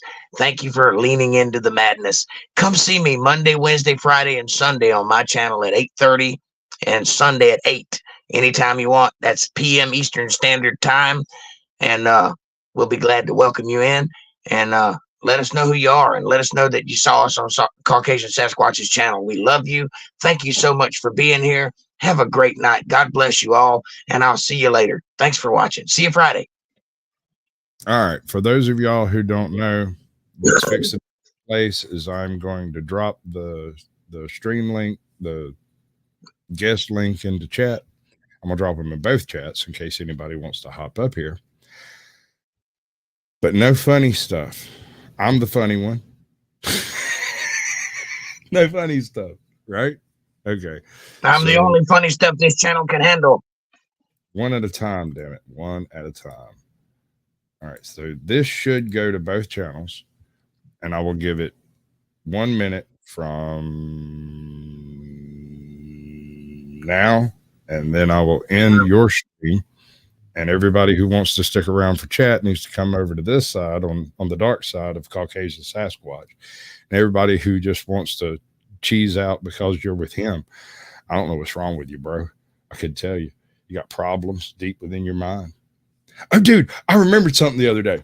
I heard like some random riff of music, right? And it struck me in my head. There is a song, I believe it is by Great White, called Wasted Rock Ranger. I'm a wasted rock ranger. I live the life of danger on the road to achieve a higher high. I don't need no love or affection. All I need is my injection. Day by day, that'll get. Am I right? Does this exist? Is this a thing? Yes. That is a Dr. Hook song. Are you sure it's not Great White? I'm pretty sure. Okay. I might be wrong. I was literally riding down the road and heard some random riff from some random song, and it triggered that whole song in my head. And I'm like, what is this? Yeah. Where did it come from? I think I actually learned that song because somebody requested it one time. It's a silly song. It's not something I would typically do, but I do remember learning it. And you might be right. It might be Great White, but I think it's Dr. Hook. I could be wrong, though. Right. Somebody in the chat can let us know. It's Great White. Okay, so I remembered that it was Great White, apparently, and I just haven't remembered to look it up. It's great. Let's do the thing. Hold on. Is it Great White? It appears to be Great White. Harry Nuts looked it up. Okay. Thank you, Harry Nuts. That's not how I want it. Biden is a skinwalker. He doesn't look real. You're right. You're onto something, Jenica. Keep the fight up. I hear tell that right after Biden was elected, Disney lost their brand new animatronics for him.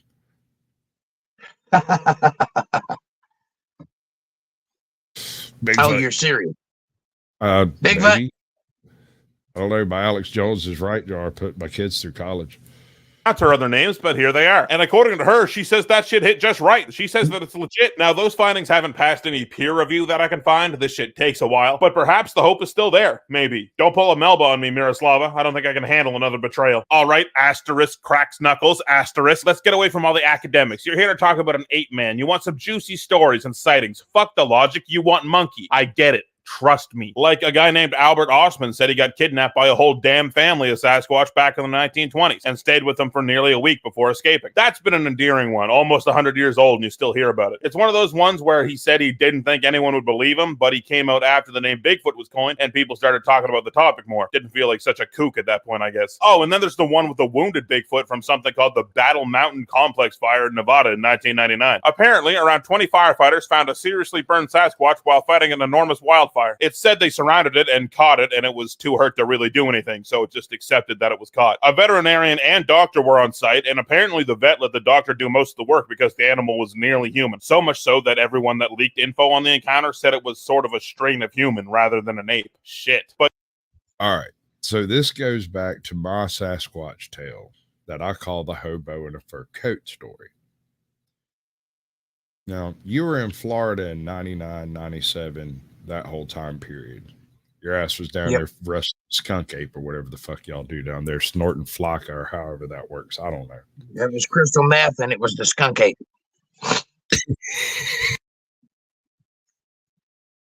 You know, statistically And speaking, lots of it. based on the statistics of apes in Florida, skunk ape probably has chlamydia and herpes.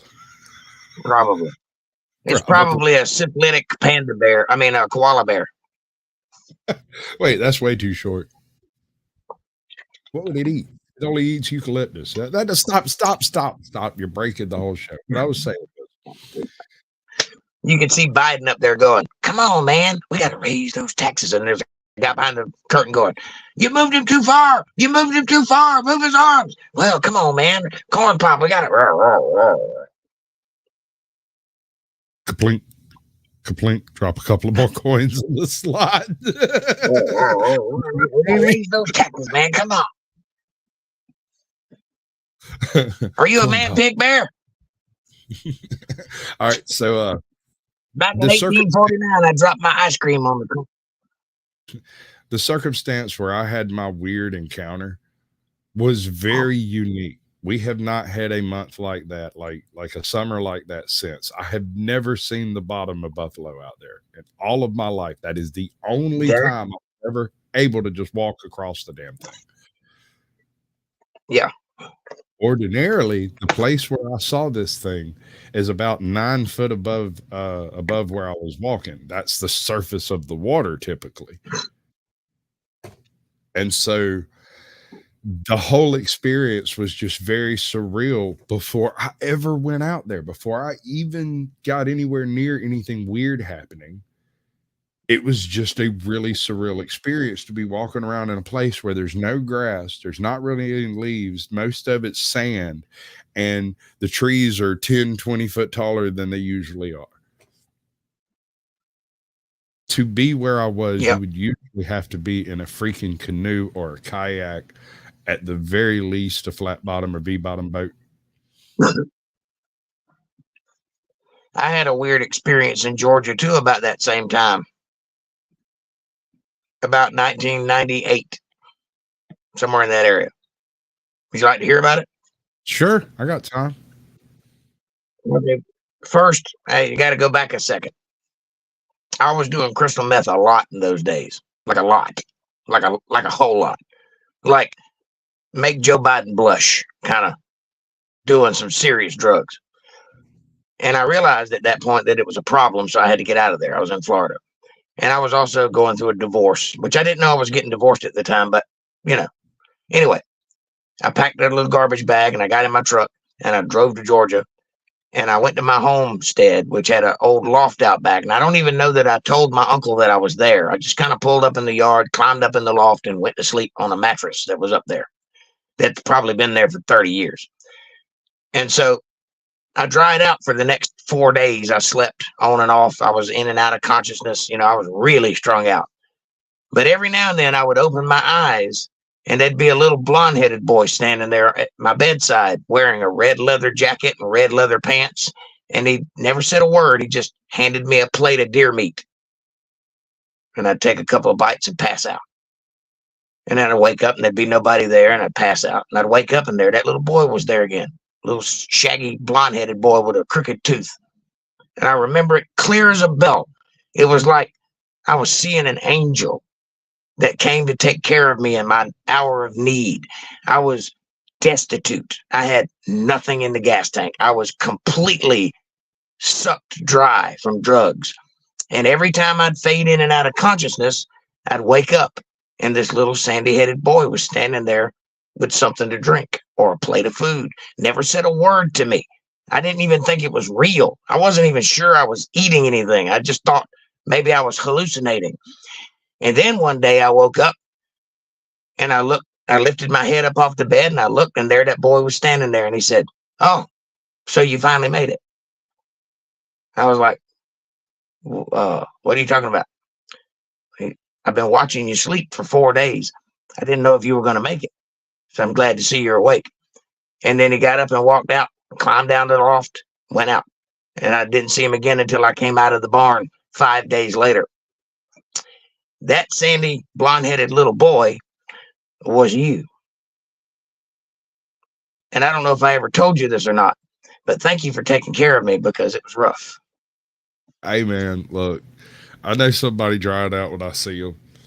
And they ain't a damn thing nobody on earth can do for you except wait patiently and see if you live through it. Because either you're going to make it or you're not. You're going to live through it or you're not. And ain't nothing I can say or do going to change none of it. But a nice cold drink of water and maybe a little bit of tenderloin wouldn't go wrong during that process. So, well, since we're on the subject, and I had that memory because you said weird thing in 98. Tell me that story from your side, from your perspective, because I've never heard this. Are you sure you want to ruin the mystery? Sure. It's going to blow the I'm whole a grown man. I can remember it. All right. So at some point in time, somebody must have told my mama your ass was over there in that damn loft. And she basically whacked me upside the head with a spoon, told me to carry some shit over yonder. It was like, here, take that, take this, take that, take this. And you know my mama, you don't really question it a whole lot. You just kind of do it. And if I just went over there and do what you told, yeah. She would bitch at me because she'd ask me like, how are you doing or whatever, and I couldn't tell her. So I had really no choice but to turn around, because if you remember, the chair that stares out across the bumfuck Egypt over there was turned around. But Yeah. So I could use the light behind me to read.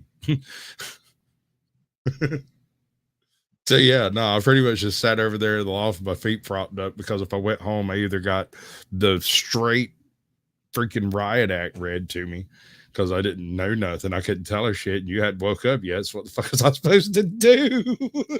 He's over there dead. What do you want me to say?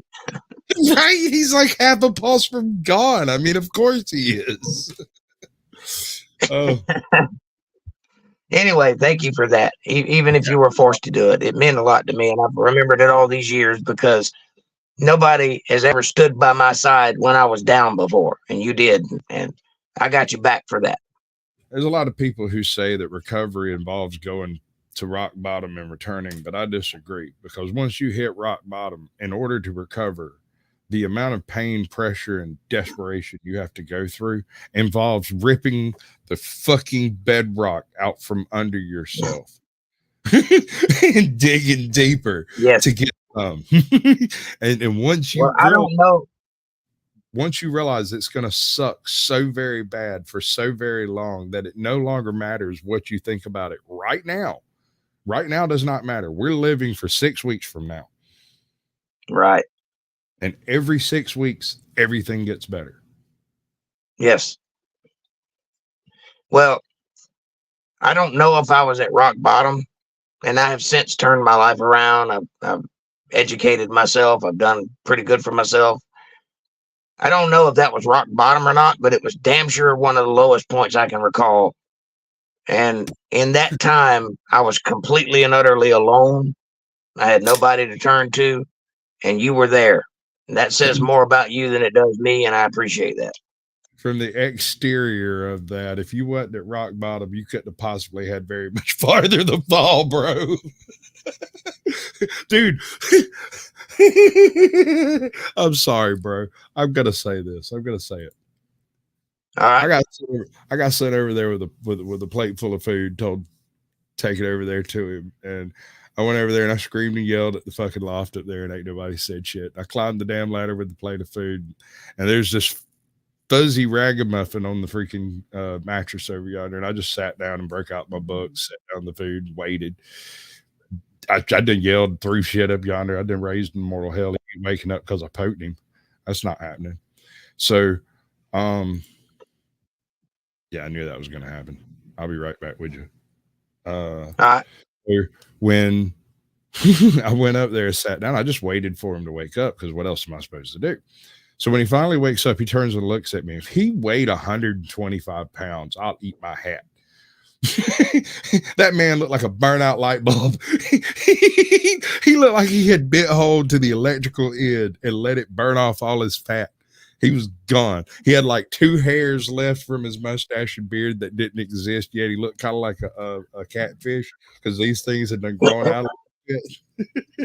And he had like 2 or 3 tufts right here that was kind of worming their way out. It was some fearsome looking shit, bro. It was hardcore. And I was like, shit, here, eat this. Please. Put some fat on. Oh my God. Oh, hey, John. Welcome in, darling. Well, I got to say, hey, hi. Hi.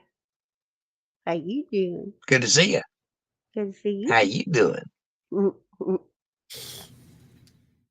damn. I don't know how this goes. What happened? Bound to go out. Wow, I got a mustache and everything.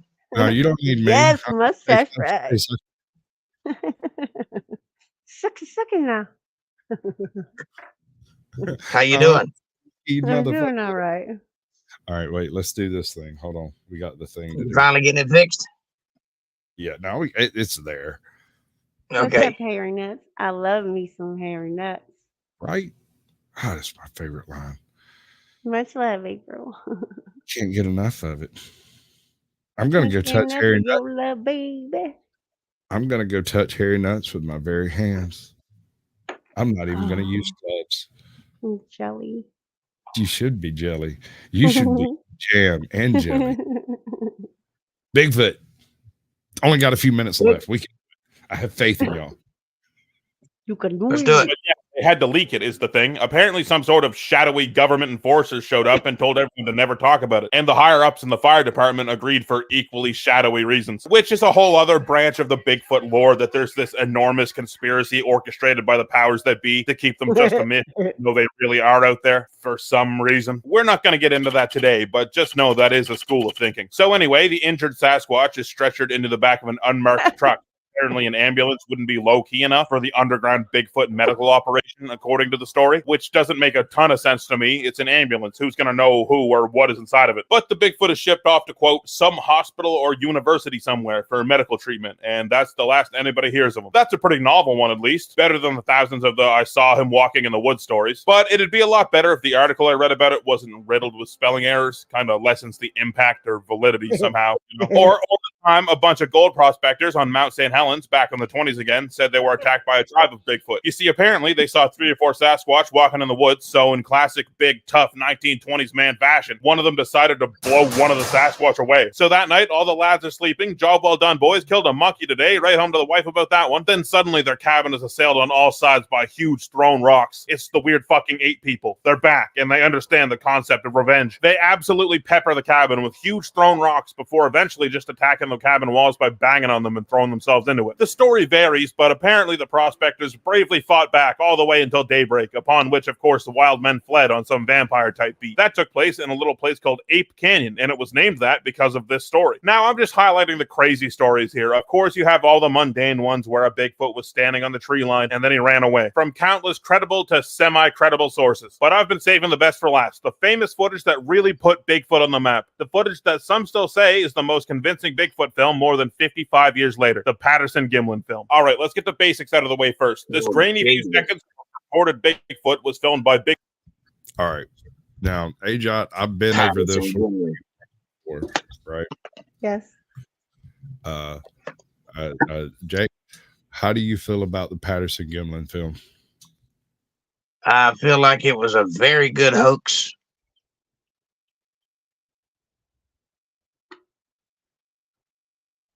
There is I mean, the man rented the camera. He bounced a check to rent the camera. The person who wore the suit confessed on their deathbed that they wore the suit. Bigfoot is real, damn it. Damn it, dude. Man, this ain't no real.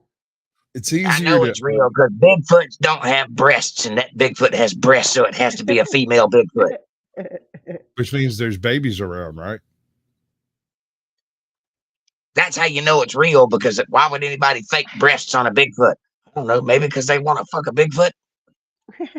Oh my God, Harry, you sweet, sweet vanilla flavored bastard. Who's Bob Gilliman? Shut up. I'm talking. Harry, bro, bud, buddy of mine, friend, brother from another mother, that guy that I met one time at Camp Bandcamp. You know, you're the one, babe. You're the one. We really need to have that fucking conversation. This is the Patterson Gimlin film. Bob Gimlin was the other guy. He's the one that bounced the check. Okay. Like, Harry, bro, dude, why are you keeping shit secret over here? Like, why have we not already like come to whatever kind of agreement we have to? Just I mean, sit you your know, ass up here and tell us what happened. Shit. I want to know, man. Inquiring minds and one Sasquatch wants to know. Hey, can you put her full screen for a second? Why? If that's all it's going to take, you're going to need to call in some friends, bro. Hey, your hair is lovely tonight. Oh, thanks. It's actually Just getting so- longer. Yes, just finally. gingerbread. Looks good, babe. Thanks. Bigfoot hunting I thought I enthusiast. saw it. I just couldn't tell. Gimlin in 19. See, Bob Gimlin. That's what we're talking about. Like, yeah. That guy, yes. That guy. Right.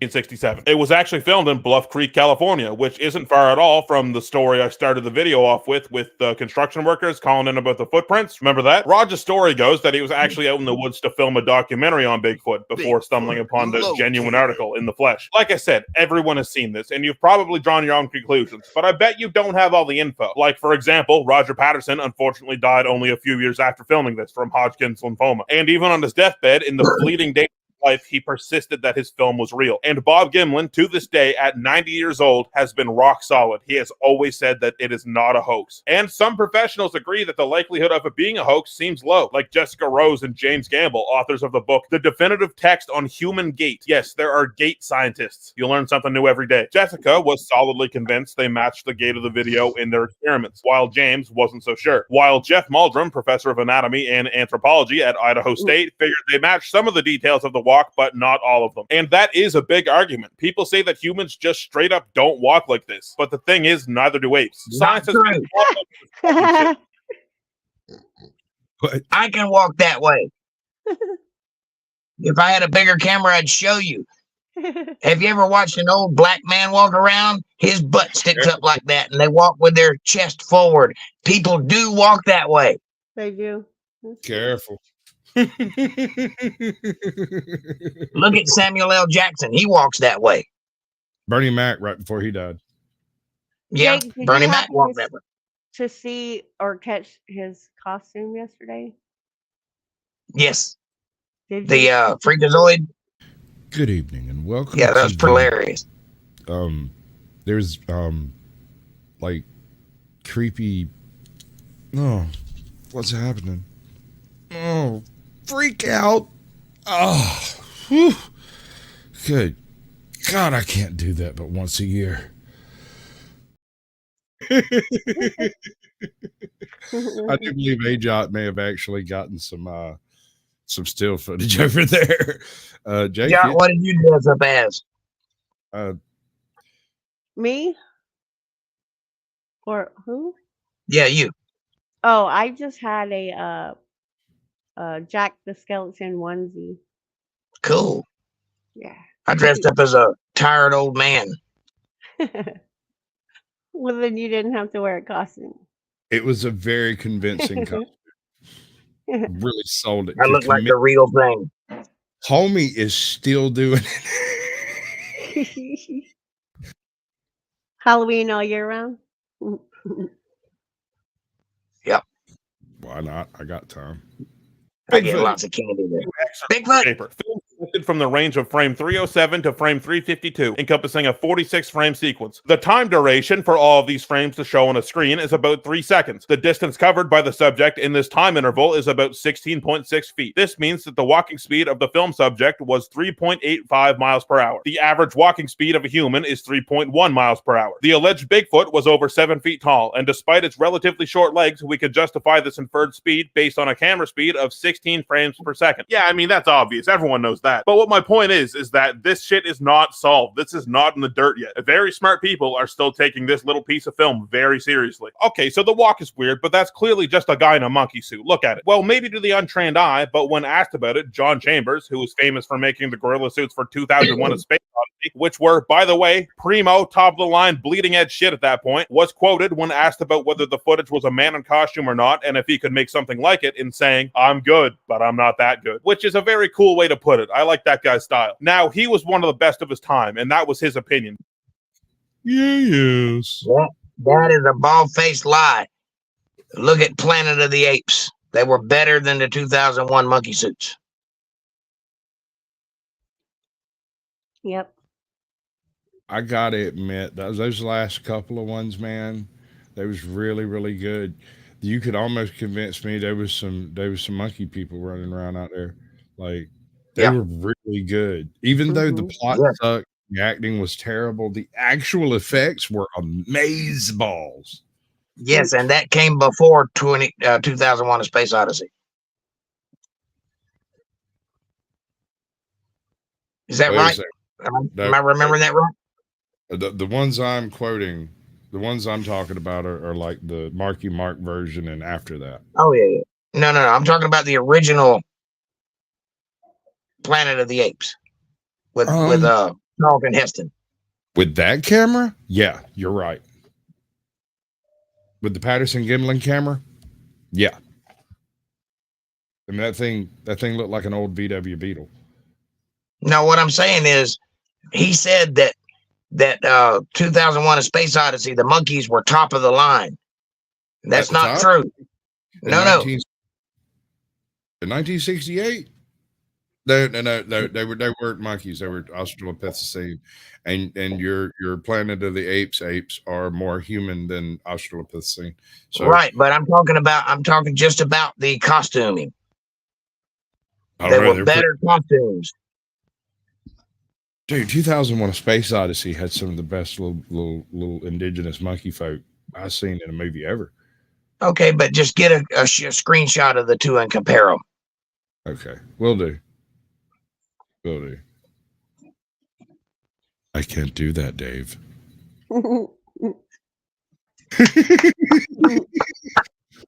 You are starting to make me nervous, Dave. Please step back from the. Why are you sticking your finger in there, Dave? At least lubricate it first, Dave. Don't press that button, Dave. Or press it harder. Bigfoot. Any other costume maker, come on, that's a guy in a monkey suit. It's the same with primatologists. Expert and renowned primatologist John Napier said that he figures it's a real animal they caught on tape, while others are famously quoted in saying, "Come on, fucking idiot, that's a guy in a monkey suit." Primatologists are notably ruder than costume makers. Experts disagree all over the place. I'm sorry. Special K, I concur, but sometimes I conquer. In this little piece of video. But years have gone on, and we've been able to zoom in and stabilize the footage. But sometimes I concur. Some animal that you wouldn't think would be in a gorilla costume, like breasts for one. But a lot of people argue you can even see muscles moving, and shit, I think you can. Look at this, right? Right? Am I crazy? But there's so little video, and that's why you hear it's never been properly debunked. Even now, almost 60 years later, there's so little to go on. Not a lot of meat on the bone to debunk. So okay, academia is split. We're not getting anywhere with the Poindexters. But if it was a hoax. All right, so Harry, that Sasquatch has did it. Question, bro. I dig it, but I want to point out these are the same types of rednecks that put together monster trucks, tractor Yes. drag, mud Yes. dogs. I would not be Yes. surprised if there wasn't some slightly deformed kid on a porch somewhere that is a genius with a sewing needle. It would not even surprise me a bit. Yeah, but you're missing the more valid point here. These are the same rednecks that put together monster trucks, tractor pulls, and whatever else you said. Is there any wonder they put titties on the Sasquatch? No, yeah, I was It's getting like there. a given. I can see it now. I'm almost finished. Put some titties on it. What? Seriously, put some titties on it. Why? I'm You gonna never want know. We might need it later. Get the GIF. We'll see what happens. lotion on its skin, else it gets the hose again. I'm almost finished here. Put some titties on it. Wait. Hold on. Yes. Gotta do the thing. Hold on. Up. Do the thing. I'm almost finished. Put some titties on it. What? No. Not that thing. Not that What thing. thing? Hey, bro. What? Sports update. Game 5 of the Sports World update from Kevin Cox. Game 5 of the World Series. Texas Rangers up 1-0 over the Arizona Gin Cut Diamonds.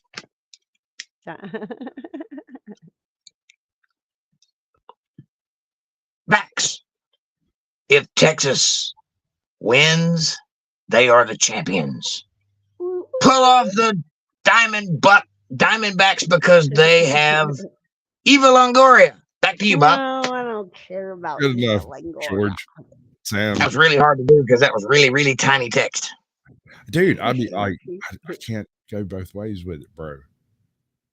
I stopped reading the chat when you logged me out of my channel because I didn't know any of my people were still here. But I'll go back to looking at the chat. Yeah, screw all you squatchlings. I'm not going to worry about your I squatch. totally, completely would not burden where they jot. Absolutely not. I disavow. Lies, all lies. I'm sorry. All lies. There had to be some leaks somewhere along the line. There had to be. For God's sakes, Roger was out there to make a documentary on the damn thing. Isn't that a little suspicious on its own? With a rented camera, by the way, which might not be suspect by itself, but for some reason it gives me bad vibes. And if it was a hoax, there had to be a third party involved. Someone had to be in the suit, and that's the thing. A handful of people have come out and said they were that guy in the suit. But the one you'll probably hear about the most is a fellow by the name of Bob Hieronymus, which is a cool name, so I trust him more. He says Roger told him he paid him $1,000 to walk across this area in a gorilla costume. What are we watching? $500 today. Not a bad deal, thanks, Bob. This is called Overanalyzing Bigfoot from the channel Overanalyzing Avatar. I don't see No. nothing. I'm working on it there, Crunchy. I'm doing all the things in the proper order. Hey, of that's things. because you choose not to share or ask or whatever. So that's I on know. you. I know. It's because I'm a terrible person. You all hate my guts and you wish I would die alone out in the woods. No, I really don't. I know. I'm sorry. I didn't realize I hadn't shared it yet. It was still sitting down there. I was over here trying to get I just have one thing to say about that. PayPal.me/Jake Johnson Band.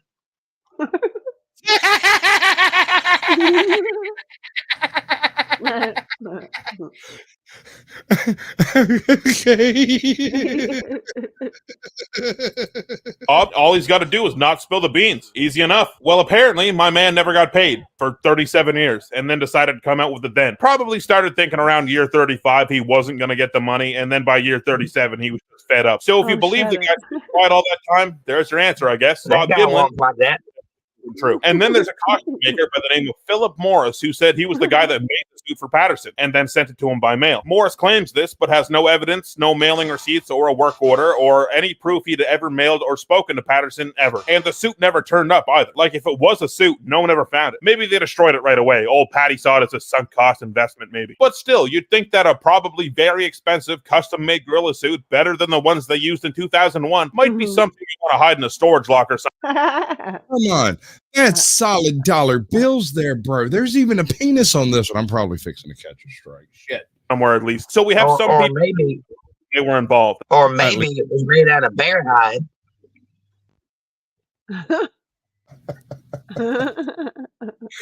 Or beaver pelts. Once I'm just what I'm saying is, once it's a suit, it doesn't make a fuck what it's made out of. It's fake. It doesn't matter. It is Don't speak your logic.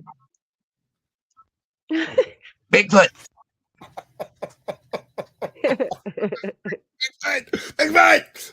The scientists are split down the middle, and the two guys who shot the film have never stuttered in saying that it's real. So I guess it comes down to you. Do you think it's real? And that's what it all comes down to. What do you think? Are the numbers for the thing being a real thing really there? No. Are 99% of the witnesses at all credible? No. But I think when it comes to this kind of thing, you can have a lot of fun just thinking about it and hearing stories. And to tell you the truth, there's still a lot to cover when talking about Bigfoot, man. But I want this video to end eventually. But seriously, like, I could make an overanalyzing Bigfoot part 2. How did you know? Wait. But seriously. Wait. I saw something that's very important that nobody has ever realized about this video. That guy was utterly drinking a diet Snapple. Right? That makes him a psychopath. Psychopath. Special case. Is that all credible? No. Hold on a second. I saw something. This is a piece of footage we checked out the other day. That guy's walking like that. Not that one. This one. What new did you see? I was just pointing out, you and I went over this in detail like 3 times, twice backstage, once live. Yeah. And I did all the little measurements and was like, look, you know, if it was a person, it would be this way, yada, yada, yada. This, I believe, is a totally fake bit of footage. I would So not you trust finally are convinced after I've done said that? I'm just Come on, for the show, I had to be for it. It's a Wednesday, dude. It's a Wednesday. Look, Bigfoot was real. I just don't. I think he's extinct. Was. Okay, no, I'm good with this. Extinct Bigfoots, yeah. Okay. Bigfoot was a monkey. But we're having Sasquatch tales right now, so he's certainly not completely fake. And if you play I don't know he's real. I don't think he's a person. If you play your cards right, you can have a Sasquatch sighting too. I do own a camera, and I have some bad checks laying around. There you go. That'll do it. I'm going to tell a bad joke. I'm not going to apologize for it. How do you know a Frenchman's been in your house? Sasquatch has titties on it. Dog's pregnant. Someone's eating your garbage. Oh my god. Hey, but you watched the video, you can probably tell. But do you really, really have to believe there's a gorilla out in the woods to have fun with it? I don't think so. I still love playing around with the idea and hearing about supposed encounters. But for those that do believe, in the face of it all, fuck it, more power to you. And shit, I mean, with all these people wandering around in the woods at night, they might end up being right someday. You never really know, do you? But until that day arrives, you bet I'm still going to be watching and reading about this fucking monkey. Patreon shoutouts if you want to see a brand new video from me and help support any of works, you can support me on Patreon for just a few bucks. Link, as always, is in the description below the video. Biggest shout outs go to my top patrons, Danger Stranger, who drank the contents of a lot. More stuff. All right. Y'all, so check it out. Aliens, real or not real? Real. Not real. Real. Not real. All right. Real. All right. I define aliens as a little different from most people. Most people assume aliens come from space. I think the term alien would apply to any entity of any description from any other place other than here. Yes. Yeah. When you said alien, I was referring to space aliens, not real. Okay. Sure. But this would mean that anything from a previous civilization, such as reptilians or Silurians, are not aliens. Or angels. And anything from a later civilization that develops and time travels here are also not aliens. Or demons. All of those would count as aliens. Because we can't like go dig up some evidence of demonry and plot their genetics and stuff. I would assume it comes from somewhere other than a normal Earth-like environment, because it does seem to be different. Well, sure you can. All you gotta do is dig where the Bible says it is. So do you believe in aliens or no? I believe in something. I don't think they're aliens. That we're definitely seeing something happening. There's been too many sightings that are actually so you just caught don't on like camera. what we call them. Is that what it is? No. I have no problem with you calling it an alien. I just don't think it came from another planet. Okay. I'm not saying that aliens come from other planets. Okay. Well, we're in agreement. The only reason I made the definition that I made is because I've had this conversation several times, and people want to pick apart what I mean when I say alien. Anything from this iteration of Earth is Earthlink. Right. Future, past, as far as you want to go. Anything from a parallel Earth or anywhere else in the multiverse, universe, or multi-universe, or string paradigm, or however you want to look at it, would be defined by this definition as alien. Cthulhu, or anybody that crosses a border. Hillary Clinton, Earthling.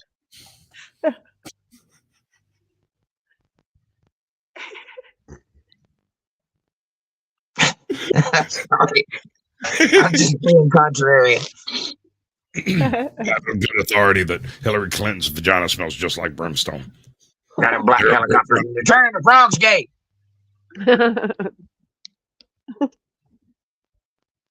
Aliens. I got the video. I can prove it. All right, let's hear it. With some of the clearest UFO sightings ever, starting with one in Colombia. Now, I love this video because it's filmed by a pilot in a cockpit, and I feel that they are less likely to fake it, or even want to fake this, as it's more for safety regulations for them to fly. And in this video, you can see what looks like a sphere or even a cube within a sphere, because it did seem to have points. This fighter jet video is from the USA, and it appears to be a Tic Tac zipping over the water. I mean, this thing is going fast, and air resistance means nothing to it. I love this video. Do you say Tic Tac or TikTok? Another laser pointer video. And I like these because we get to see the subject in the sky trying to avoid the laser pointer. However, I have pointed out and seen that these could be bats. They have been before, just trying to avoid the laser so they can stay on their flight path, which I respect. I love this. Now, this is definitely, you can tell it's metallic. Hey, Bob, you know that white speck on the window? Yeah. Well, if you angle the plane towards the water and film it, it looks like it's flying right beside us.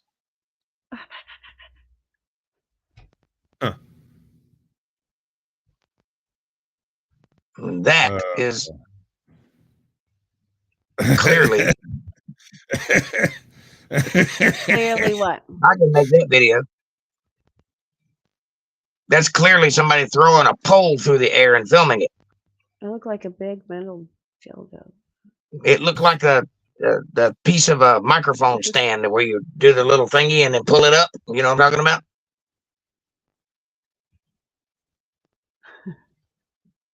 Oh, I got one right over there. I'll go get it and show it to you. Hold on. I don't think it looks like that, but I know what you're talking about. I'm pretty sure it's a White Claw. Spaghetti up. Spaghetti up. Pretty sure it's a White Claw. But it's like 20 times the size. Too. How do you know that? It's just right over there on a string. Because you can't tell how big that is. Oh, yes, I can. They can be that big. Oh, no. Oh, I need an empty can. Clouds are fractal. No matter how close you zoom in or how far away you get away from them, they look the same. Right. I know, it's like the Sasquatch video. How can you tell that that tree is 16 feet? Right. Exactly. Perspective is a It bitch. just looks really big. Yes. And a lot of those, don't get me wrong, a lot of those alien UFO videos, That's what I said, metal dildo. they look like car lights in the distance, or they look like somebody playing with laser pointers in the clouds, or they look like reflections on a plexiglass plate. The ones that the military took, though, there's something about those. Oh, she did not just say that. Uh-oh. Hey, Jake, tell them what we Yeah. think about flat Earth. The Earth is flat, and we live in a dome, and space isn't real, and black helicopters are bringing your groceries, and Elvis ain't dead, and All right. I think we hit all the buzzwords. Aliens. aliens. What? That is wild. Here in Italy, we have this strange light in the sky. Now, it's making some weird motions as the camera moves, but when he zooms in, you'll see that it actually opens almost like a portal, if you will. Look at this. Look at this. And then it closes back That up. is a smoke ring in the dark. And I haven't seen like a ring portal this clear from someone's phone. Jay. All right. So back in the day, right, I had never come across a bait before. And I was walking along and I come around the corner and I'm working in this freaking office where I couldn't smoke and it was driving me nuts. And I kept smelling freaking waffles. Like I smelled donuts, bro, coffee. There was they were having it was going to be wonderful. There's donuts and coffee in that room and I can tell. But when I come through, there's just Janie and her fucking cloud of lies. I was so angry. I still hold trauma to this day about that. Alien. Aliens. Meaning we do have the capability to capture it, okay? But I love it. Look at that. Look at that. Smoke ring. And you can see how when it closes, like the energy is, almost like snaps together like a rubber band and kind of wobbles a little bit. Insane. Here's another clear UFO video, this one coming from England. Now, a lot of these UAP UFOs, I definitely feel that they are interstellar or interdimensional travelers. However, I do feel that some of these instruments could possibly be probes. Like the one that we just saw in England, it kind of looks like this one in the USA, right? Do you see how it's like a metal tube or a metal pipe? This one too in Spain. These could be probes. Maybe they're testing the air. Maybe they have cameras in. I mean, we don't know. They're, if they are extraterrestrials or interdimensional, they're much more advanced than us, and they're way above what we're going to be thinking about. But this does not look like a transport. I was absolutely in a Waffle House. How did you know? Put up your ice pipe, dude. Nobody wants to see that shit. It looks just suspiciously a little bit like that UFO. I'm just saying. It was like a cigar case, wasn't it? When those sleeves. Yeah, it's a cigar thing. Yeah, but I totally smoke crack in it. Whatever. Transportation vehicle to me. Granted, That UFO. highway travel, that looks more like a pod that's doing research. This is cool. We can see a lot of UFOs and UAPs flying to and from volcanoes and mountains. I love that we got to see this one coming from the sky and then do that sharp turn. Look at it leave. Look at it leave. That is a UAP UFO. That was anomalous. This That was captured Photoshop. USA. It's apparently 2 fighter jets chasing an orb. Now, I've seen a lot of these turn out to be fake, but this looks more like a happenstance video. Like, didn't necessarily mean to record. And we this put one a in blur in it and everything. Chemtrail zipping upward. Where you see if you don't put the blur in, you can tell it's fake. That's right. You got to put the blur in. The There's little that quick. little digitized smoke trail type. I don't know. Yeah. It's not even that. It's just digitization that's unnatural. that last UFO was flying around going, "Don't be suspicious. Don't be suspicious. Don't be No, dude. suspicious." Fly casual. And a dark object kind of looks like it has four sides dropping from the sky. It could have been a Whoa. drone. I love how this dude sees the guy standing where it was. He's like, yeah, I'm just going to close my window. I'm out of here. Here we have another supposed video of fighter jets chasing an orb. I like these. Again, we've seen some fake ones, but I like them because if they are legit, then we have some really clear footage. This is one of the most famous sightings. This is the UFO sighting in Turkey. We got some really clear footage. None of these, but we got some. Also, that last UFO definitely looked like it had four sides. You moron. It It kind of looks like it's got four sides. It might be from another planet. I think you're on to something, Dave. Say it again. Oh, wow. Where the UFO got so close and the person was able to get their camcorder, not just record the object itself, but record an opening in the object from which we can see apparently the beings that are driving this vehicle. And if you see that's footage from Independence Day. Oh,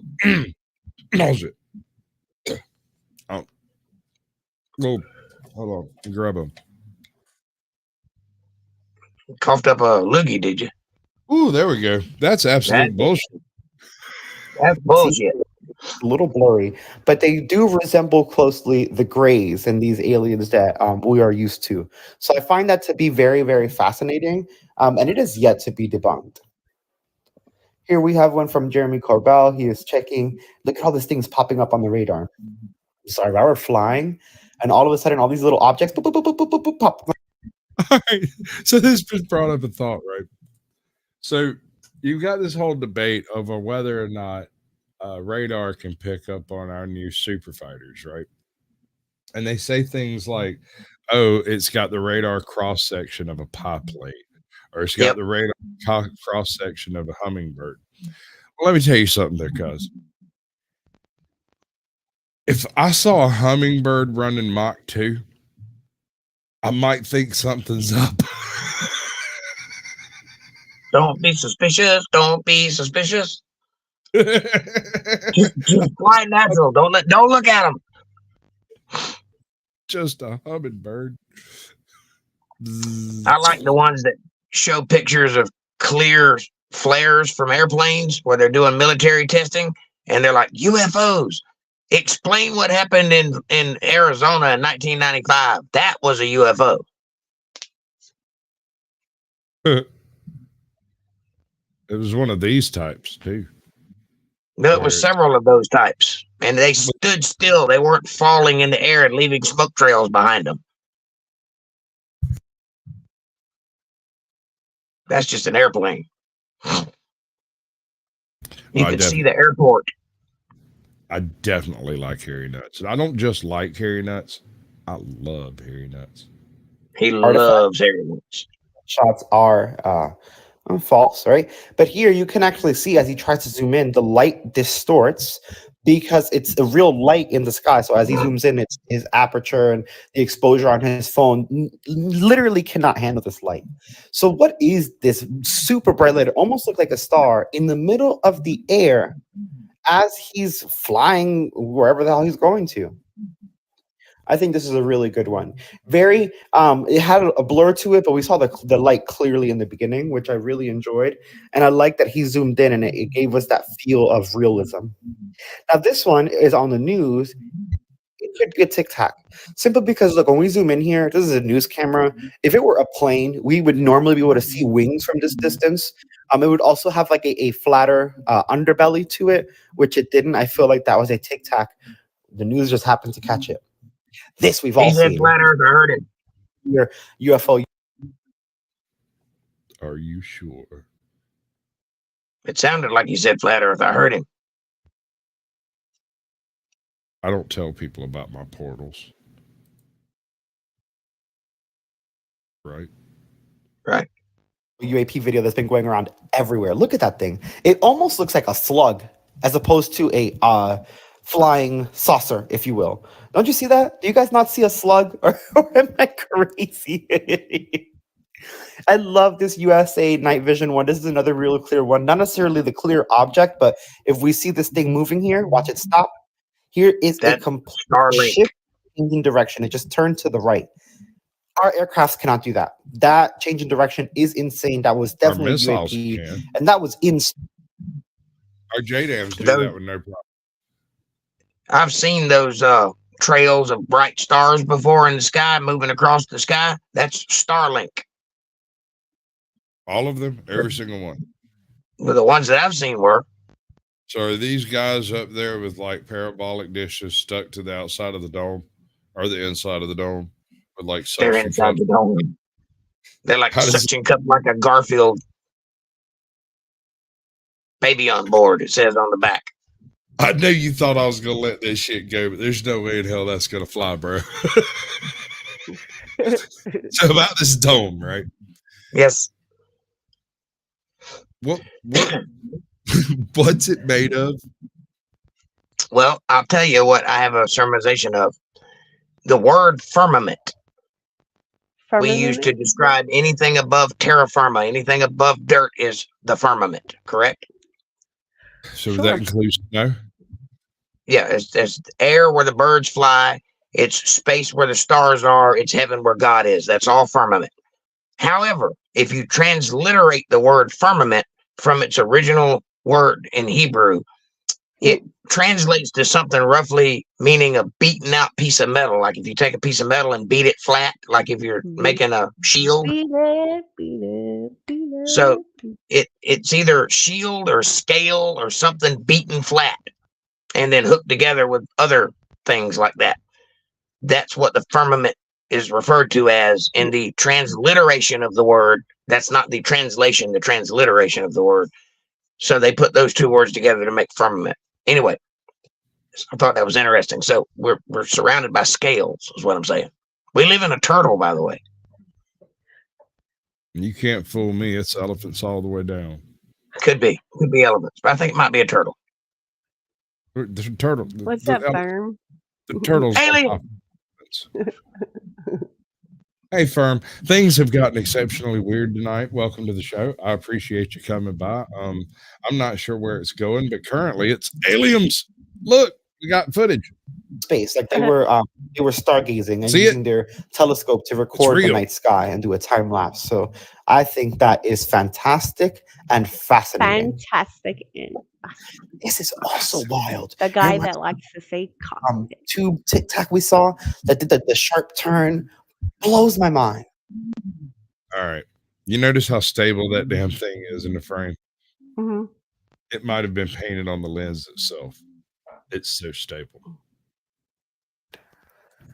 Here is the U.S. Navy gimbal, but without all of the data and actually just the image that you would be seeing with your eyes while you were in the air.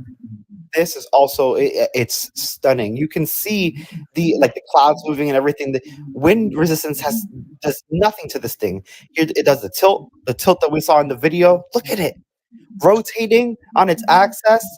Wild. Here and y'all, this isn't even all of the clearest videos. We have more to come, so I'm really excited for this little clear video series that I'm doing. Make sure that you like and subscribe. If you love UFO videos, ring the bell. But remember, this is a variety channel, so it's not only UFO videos, so keep that in mind when you ring that bell. This is another fascinating one. I love that it's actually giving us what we see with the radar, but then look, without the infrared, there's nothing in the sky. What the hell is going on? Smash that. One of the strangest. Now for the ghosts. Yay. This one is kind of creepy. You see Home Chick over here, right? Seems like a perfectly nice, lovely young lady. I don't know. It looks like a Photoshop. It is two pictures matted together. Yes. The creator is talented.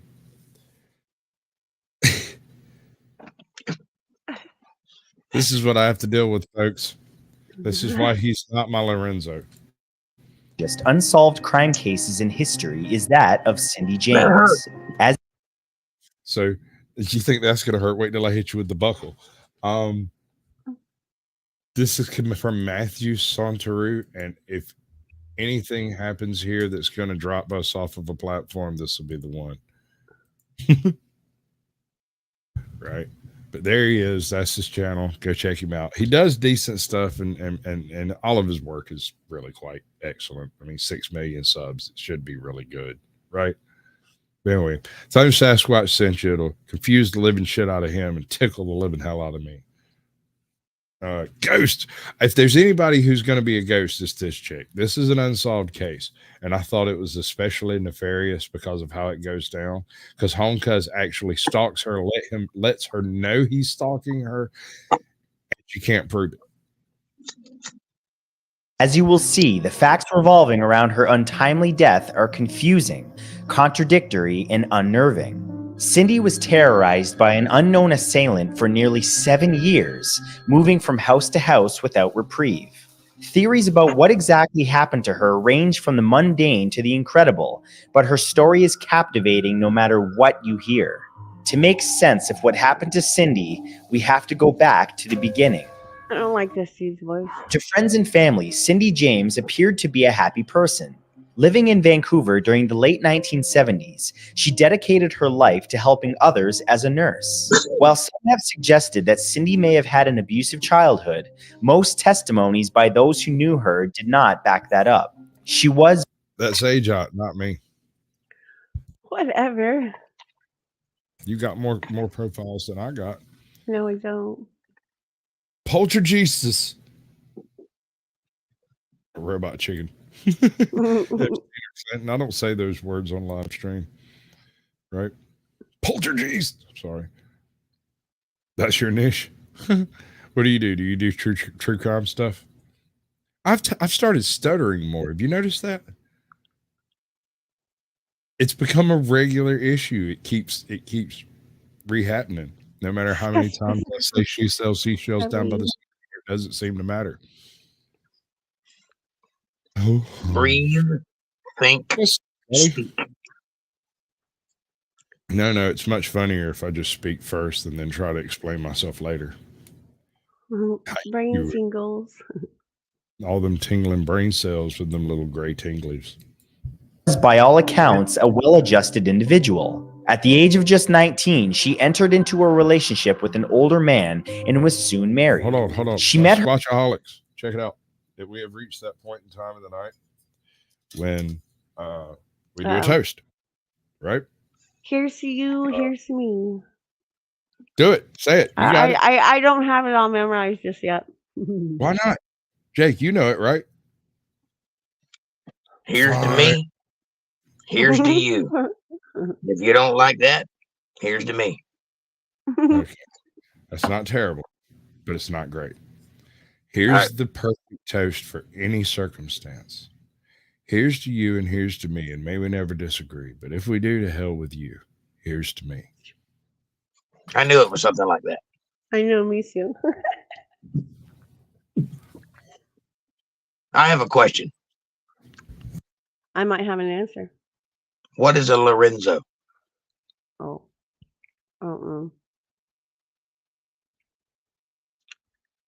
Is it sexual? I don't know. That's why I asked. Knock some shit over. Sasquatch. I'm gonna Google it. And I'm trying to clean some shit up. Give me a second. What are we doing? What is a Lorenzo? How could you miss that big ass mouth? I mean, I'm just saying. No, I was flailing around coughing after I inhaled some of it, and I slapped some shit off the table, and now just give me a second. I'll be right back. Okay. Anybody in chat? Anybody? Yeah, come give me some. I mean, hi. How are you? Ghosties. This chick should haunt this motherfucker for the rest of their natural life. And all of his children and stuff should have like creepy grudge style shit. No? Just me? And y'all guys are soft.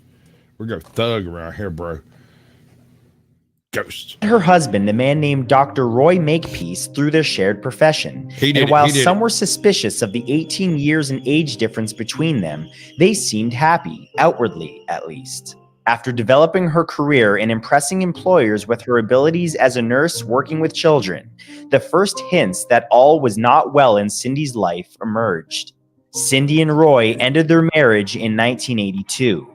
This seemed to be the catalyst for the strange events that would haunt her for the rest of her short life. Just 4 months. Hey, Jock, you do it.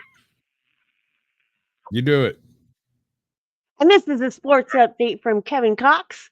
Texas Rangers are the world champions. Yeah. Woohoo. All right. So Special K would like to know. Wait. Special K would like to know, what is a Lorenzo? that is a damn fine question. But to quote Lorenzo, that she, her to your sister, he, him to your brother, and I'll let you know which one you are. What is a Lorenzo is an excellent question. From my perspective, Lorenzo is my dedicated assistant who used to work for the Hollywood elite and all of those people that you hear about in the news, but doesn't work for them anymore. Instead, they just hang out over here on the couch and smoke weed all the time. And when I need visuals for things, like when I need things to kind of happen, you know, like Tactical nuke incoming!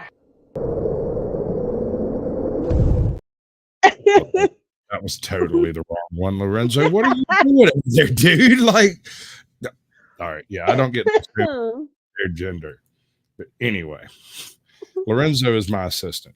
They're the best assistant ever, next to possibly Jim Eagle. I hear he actually shows up. Bastard. Anyway, it's a mystery. Welcome to the mystery. To Roy, Cindy began to suspect that someone was stalking her. She felt like she was being watched and began to feel unsafe in her life. Cindy was a committed No, this needs to be discussed. Scully is just now recovering from a stomach bug, as I understand it, that knocked him completely off his feet for 48 hours. I haven't experienced. What happened to Mulder? I didn't have a stomach bug, but I had sickness and it was real, and I'm just now getting over it. Right. So I'm patiently waiting for this shit to come breezing through here because it will inevitably. Right. Yeah, no, I've been wondering, dude. I sent you an email the other day for the live stream I was doing, just because A, I thought it'd be cool if you showed up. B, I hadn't seen you in a minute and thought you might be a little itchy on the live stream side. I might jump at the chance, but you know, we don't always get it all right. You don't love me anymore. Why don't we spoon anymore? Hold on. I'm sorry. I can control myself. I used to be. I felt like I had Rona, but it wasn't Rona. I feel you. Oh yeah. Okay. And then my baby girl has RSV at the same time. So it's like. Well, I'm glad you're better. If I knew you were sick, I would have sent you well wishes. Oh. Well, I'm hearing about folks out west that are coming down with like a 48 to 72 hour stomach flu that's taking them clean off their feet. Like there is no hope of working through it. It's just suffer. Yeah. Oh, okay. More medication. Gotcha. All right, Caucasian, I got to run, man. I got to get up at 5 o'clock in the morning. Yeah, baby. I was expecting you to for having me. Hey, John, it's a pleasure to see you as always. You're looking lovely tonight. Thank you. Y'all check this dude out. He's annoying. He says weird things, and I appreciate every single time he does that. Thank you for having me. I enjoyed it. Thank you, chat. Thank you, moderators. Thank you, everybody, for being here. It was wonderful. I had fun. My people had fun. You had fun, and that's all that matters. Right here on YouTube. Come back. See you later. Down in the coccyx area. Deep down there where that little bone is, where you can tickle that little dip in your butt right there. Hold up. Oh, yeah. Wrong platform. She knows what you're talking about. She's with it. Yeah, I'm sure. Sit and twirl. Sit and twirl. That's right. Good night, everybody. Love you. Thanks for Good coming. night. I like to invite him in sometimes just to torture him. What I'll do is I'll wait until like 20 minutes before I go live. And you'll know when I'm going to do this because my live will suddenly appear like typically 20 or 30 minutes before I go live. And then I don't tell him what the topic is. Typically, I just put the title in. That's not what happened tonight. Tonight, he chose the topics. And it was in place of his usual stream where he's been having connection issues and it keeps kicking him out and stuff. And I was like, we can do this. And sweet. But we did this instead. I expected him to play some music and stuff, but he didn't do it.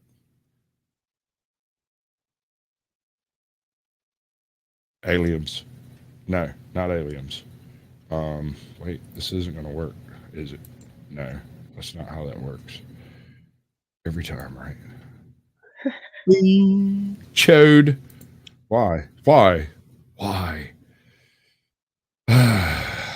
Good Lord. We're here for a very serious reason. This woman's probably a ghost haunting some folks. That's so insensitive. It's an unsolved mystery. I mean, that's the thing, right? Top greatest live streams. Oh, it's doing really good, man. We got folks in here. They're checking it out. I'm not sure why. It's because of her. It's because she's so pretty. That's what it is. I came in like halfway through. What are you talking about? Yep. That's exactly. They were waiting on you the whole time. No. Diary keeper, and she recorded those feelings in her diary entries around this time. It was then that the first real evidence of a stalker emerged. Cindy received several strange phone calls. In the beginning, the person on the other end remained silent. Cindy would pick up the phone and no one would be there, but she sensed someone was on the other end of the line, listening but remaining quiet. One day around this time, Cindy opened the front door to her house and saw that a note had been left on her doorstep. This would prove to be the first of many. Though Cindy didn't show the notes to her family and friends, she described them as cryptic and sinister. Despite this, bro, you're gonna have to be way more specific than that, because I have two sets of sunglasses that I've used on my channel. They are both sitting right here. She's talking about the background, babe. They're my favorite. Your background. These I used for a while because they don't blind me as much. But eventually I realized that these are more aggressive. People respond better to these for some reason. So that's what we're doing. Yep.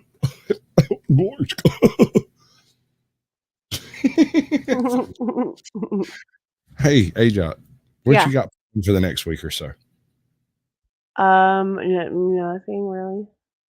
Nothing. I mean, I'm editing some stuff. Cool. All right. So something has occurred to me in the past couple of years of doing all of this that we've been doing, right? And it's occurred to me that I don't think one person is supposed to be should be responsible for running a channel. It's a lot of work for a single person. I call it Iron Manning, like the old marathon / archery / horse riding. They used to do these marathon events where people would Iron Man through old football games where you only have just enough players to play the game. It's called Iron Man football. Yeah. Concept, right? Right. We're Iron Manning our channels. We are becoming just skilled enough in the individual aspects of YouTube to advance our channel in tiny little bitty bits, a little bit at a time, because nobody can learn all this stupid shit all at once. And then they change the fucking rules. Right. The reason I think they do that is to make damn sure that folks like us who are Iron Manning our channels out don't have that bonus boost of having freedom. I'm just gonna go on vacation. I have nothing scheduled out. Usually, you know me, I have like 2 months of crap scheduled out. Right. I haven't found any really funny shorts. The shorts that I usually do where I'm like, it's something funny and it works and they're not. I haven't seen them. It's like Yeah. YouTube's filtered them out or something. Like they figured out some element of my humor, and I don't get to see those. It's a really weird feeling, man. I might be nuts. It just, shit happens. Maybe I've subscribed to the wrong channels and I'm not getting the right shorts or something, but it's a weird thing to me. Okay. It feels a little personal. Is that it? Yeah. Like, I thought you were prepping me. Babe, like you were, Pressing prepping me, you? like prepping me. You know what I'm saying? Like, gonna be like, hey, you want to team up? I need some backup. But And see, I was here's gonna the be thing. like, oh yes, Right. but you got to get on one knee. Here's the thing, though. The only way this works is if before, like, let's say you got somebody like me. I'm more of a logistics person. I know that this is neat and that's neat, and I do some neat stuff and we have neat conversations and that kind of stuff. And I know a little bit about everything. So it works. But I'm more of a logistics type individual. Like I can figure out how things go together over time. Yeah. Right. Right. None of this is my fault. None of this is what I do. Right. That's why we would like, be inter. We need a person who is full on a natural Do y'all freaking. fucking hear this? We need a person. You have a person, right? No. I can do this part and you do do other shit. I don't want you to try to stretch your capabilities to do stuff that you're not used to doing. I want you to do the most natural thing that ever freaking happened to you. I want you to simply be funny. That's it. Simply respond with your most natural response. I know. Okay. But you're far more useful for a channel as an extra set of hands and somebody to go around doing the stuff that you already do. Nobody has to ask you to do it because that's what you do. Anyway, So I'm just what saying. do you need done? I'm just saying if you're trying to design a channel today and you're wanting to do like a full-on 6 million sub channel and you're planning for 10 years, right? Right. When the day you start your channel, you are looking for a producer, an editor, a sound guy, a guy to do your fucking tech, and somebody to handle your online persona type search situation so that like you can do your content. All I have to worry about is finding the people and talking to them and doing the thing and filming it, and they do everything else. Right. That is a profitable dynamic. Yes. What we are doing is exhausting. Yes. All right, so we're in agreement. Excellent. Yes. Fantastic. Is this going to work? No, that's not. No. All of this equally. See, but I can do all that. I know. See, I got shot in the foot very early in my YouTube career because I installed some shit wrong on my OBS that reacted to my StreamYards. Anytime I clicked StreamYards, it would activate it. It would just crash everything. So I couldn't touch StreamYards. I just used my OBS. And now everything works.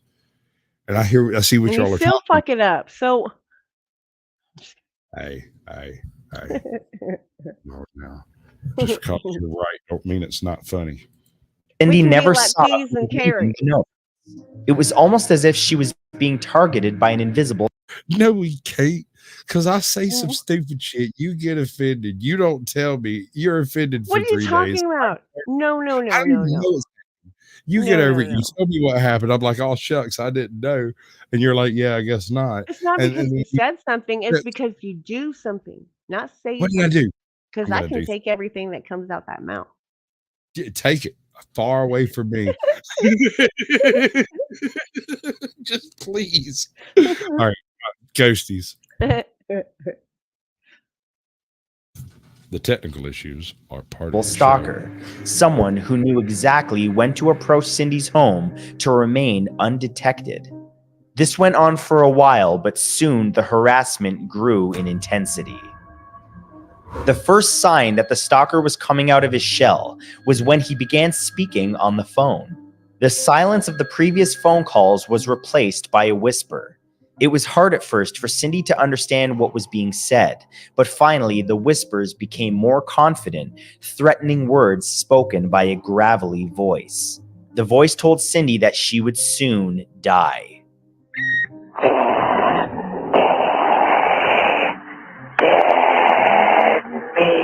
Dead meat. At this point, Cindy... How do we know he wasn't asking for a hamburger? Dead meat. I will gladly pay Yeah, you no. Tuesday for a fur burger today. Oh yeah, he does tutorials backstage. Let me tell you. I can teach you how to twerk and eat fire and be a power bottom. I can teach you how to. Oh, listen, I happen to have the absolute best trans voice you ever heard. It's amazing. Now, here's the thing about it. Whenever you're starting to talk like this, it can easily become a habit. And the next thing you know, you're just off over there having this conversation with somebody, and then they just totally just fringe out on you. You don't know exactly what to do about it, but you get them a soy latte and they work themselves out. It's okay. Deep portal. Yeah.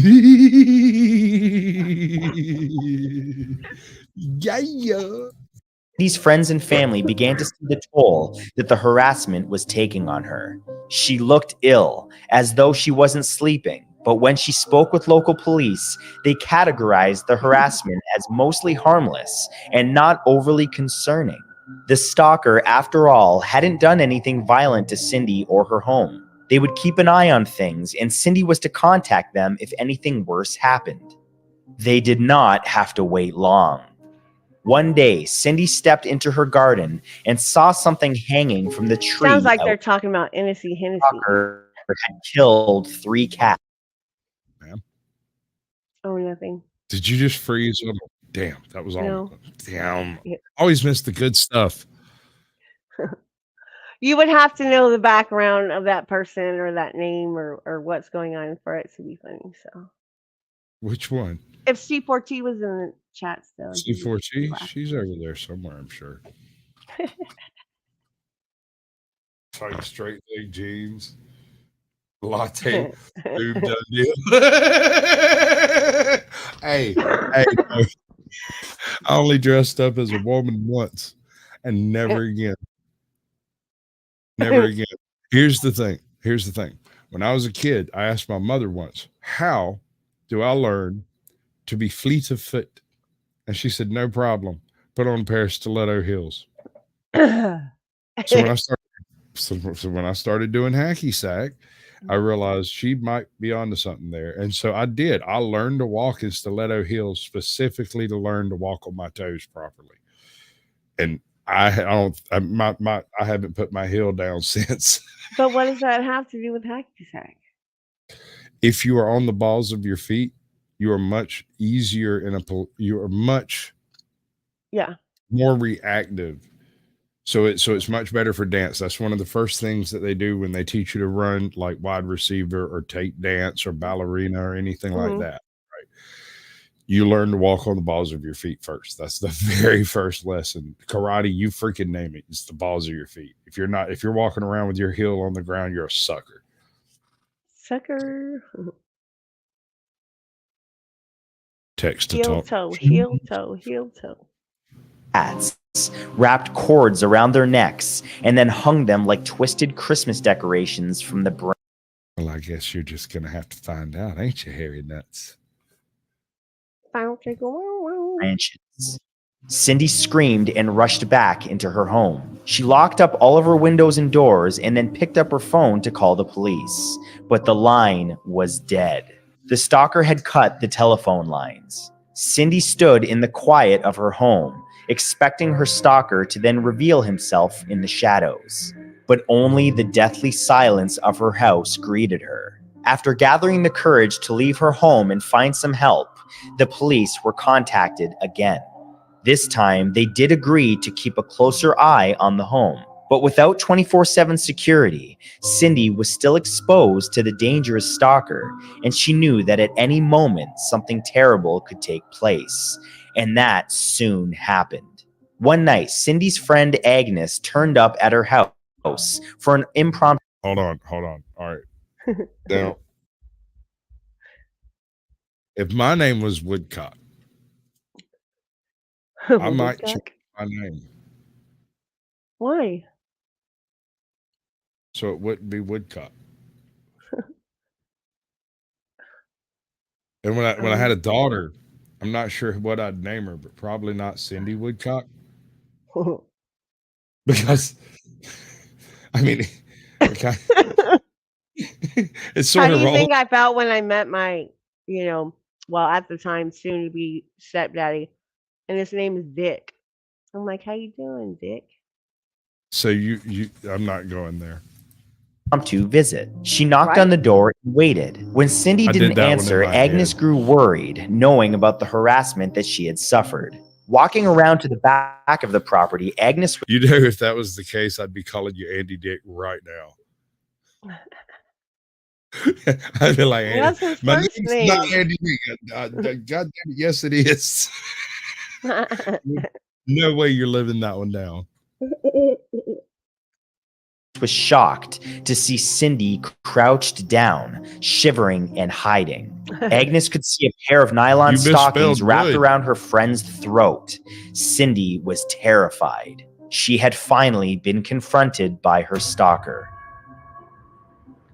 Cindy told Agnes that she had walked into her garage and her stalker had snuck up from behind and wrapped a pair of nylon stockings around her neck. The stalker had strangled Cindy with them. She struggled, but she couldn't fight him off, and she never got to look at his face. When Agnes arrived, the stalker must have seen her and been frightened off.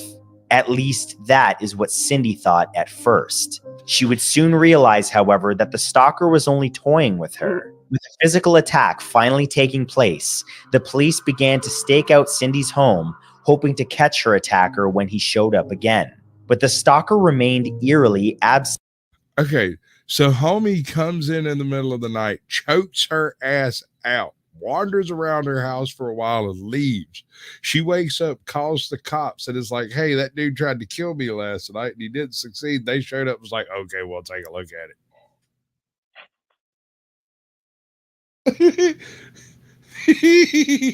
Really? So their idea is to stalk this bitch with him.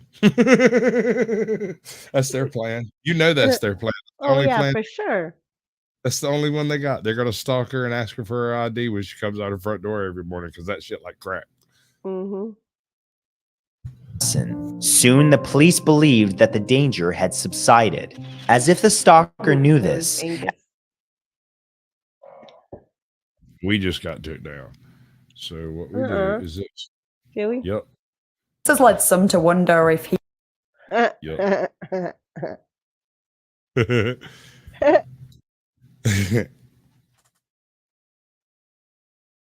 It's because Angus. It was all of Angus's fault. I blame Angus. Huh. They may have just ended the stream. Let's see here.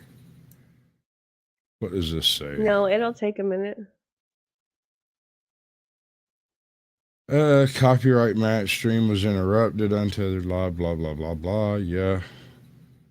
When material is no longer being streamed, it's no longer being streamed. Did it take so long for me to catch it? I don't know. We're no longer copyright streaming type materials. Takes it time, I suppose. Yeah, it does. It takes a few minutes. What's funny is I called it. Yeah, you did. Right? Like I said, if it's going to happen, and the reason I called it was because the really interesting background music, right? It's really interesting.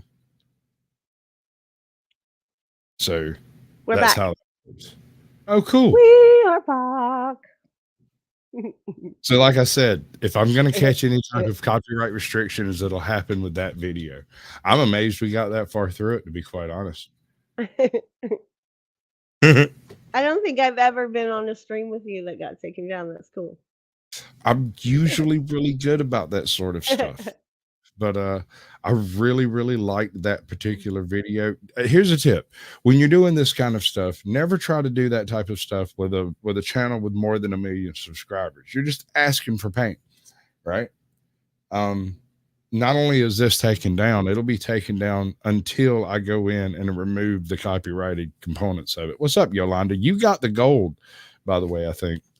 Wait, that wasn't you. It wasn't her. It was someone else. It was what's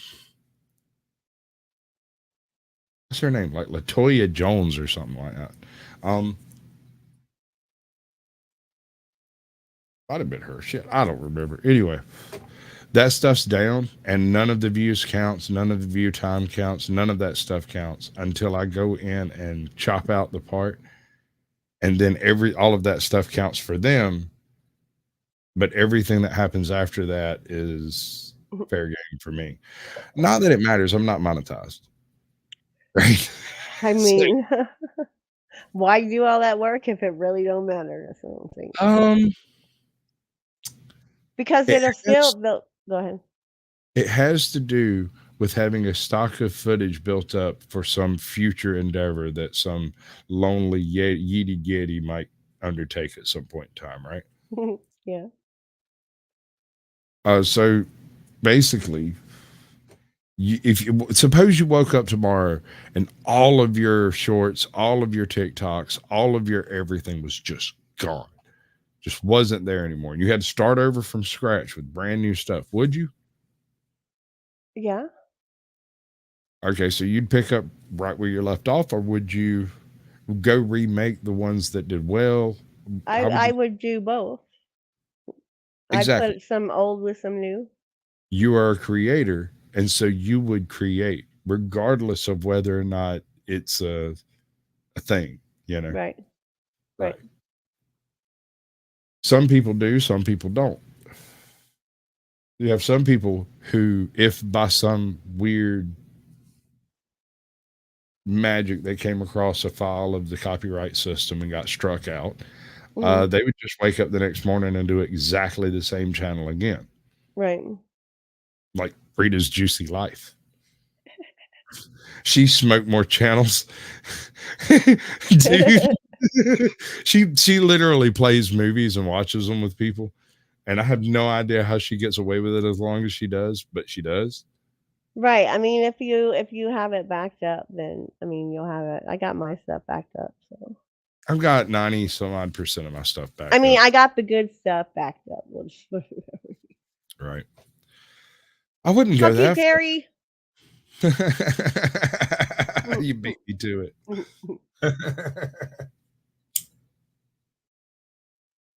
All right, so I have another video, but I'm a bit sketched to try it. We're at 140,000 subscribers, bona fide, verified. Tell you what, verified. I'm gonna give everybody homework to do. Check it out.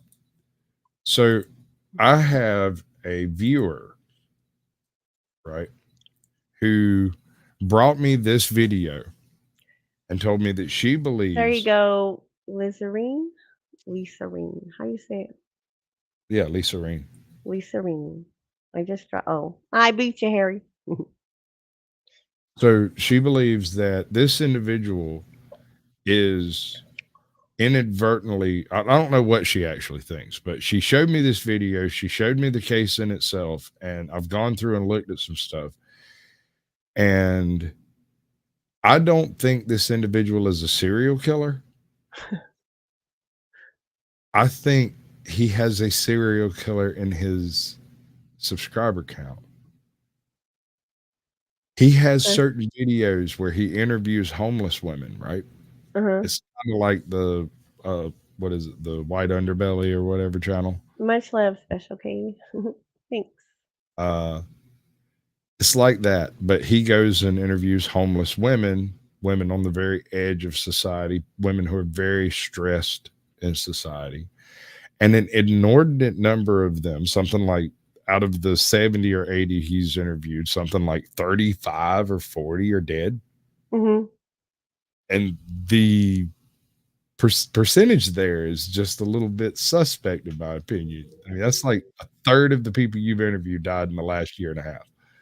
Yeah, that is kind of suspect. Then it goes further. all of these women kind of fit a profile to an extent, and I'm not going to get into the profile. Go watch the video. We'll talk about it at some other point. We'll go over it. But all of these women, kind of the ones that are missing, presumed dead, or actually been found, all kind of fit this profile. And that profile is kind of obvious, but it also fits the videos that he doesn't have on his channel anymore. Yeah. Why is it that the specific women that are gone are the ones that he removed from his channel? I wonder why. I wonder. What's up, Mr. Super Sidewinder? It's good to see you, Special K. What? Super Sidewinder. Mr. Super Sidewinder to you, little miss.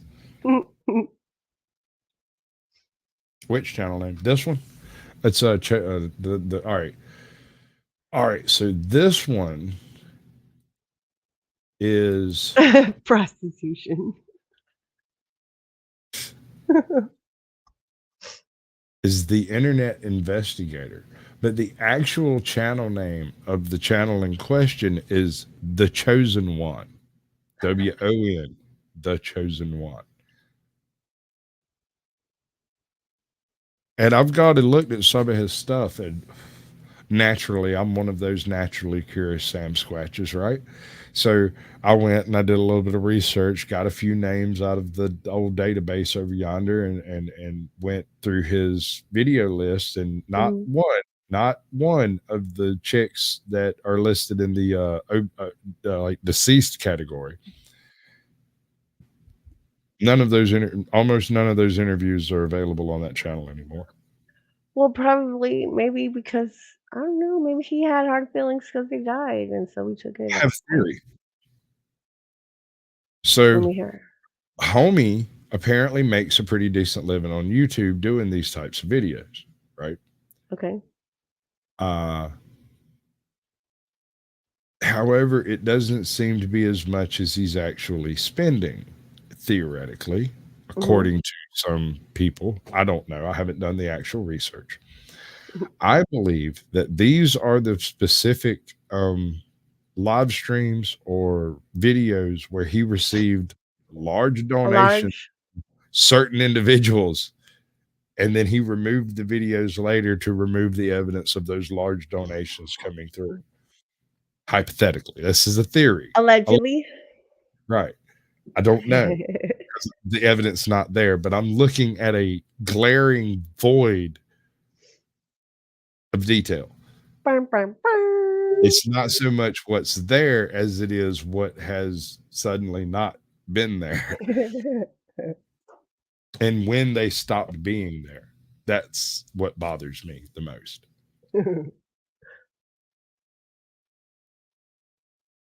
So, like, not a serial killer, but might know one and not realize it, or maybe he realizes Oh it. no, he knows. You reckon he knows? I think he knows. And if it's not 100%, I'm sure it's like he thinks he thinks he's really got it. He might not have like the one piece of hard evidence that he needs. You know what I'm saying? But he knows. Hey, here's a thought. Maybe those videos were removed from his channel because they're currently evidence in an investigation that's active. That would make an awful lot of sense, especially considering there's a handful of videos that are missing from women who, for all intents and purposes, as far as I can tell, are still alive. Right. And they're gone too, and I can't tell why, So, well, see, that's what I'm saying. Maybe he didn't remove the evidence. Maybe somebody, investigators came and were like, hey, we would like to have those, and in their complete, not edited fashion. Right. A journey of truth. I wish. I don't even know what. No, that's pretty good though. That would be pretty good. Oh, duh, A Journey of Truth. It's like change your that. name immediately. No.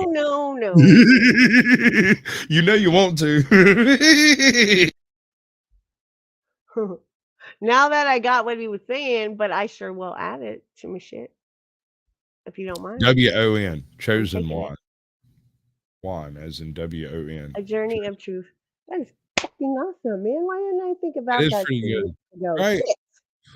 Right. Sometimes I'm sitting around looking at names in chat, and I'm just like, God, that's so good. Oh, that's really good.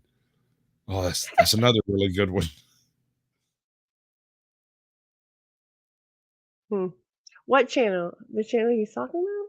Is that what Chosen you're talking One about? is the name of the interview channel in question. I don't know. It's Uh, obviously not the chosen one. Or maybe it is, and that's why they're disappearing. It's WON, bruh, not ONE. Bruh. Bruh. Sound like my kids, bruh. Bruh. Like, I'm not your bruh, I'm your mom. I got kids. And my daughter calls me bruh too, especially when I do something really stupid. Because that's what I heard when I was standing there. But why are you being salty, mom? What? She calls me you people. You people. Yeah. She means white folks. She makes it very clear. That's what she tells me. By you people, I mean white folks. I'm like,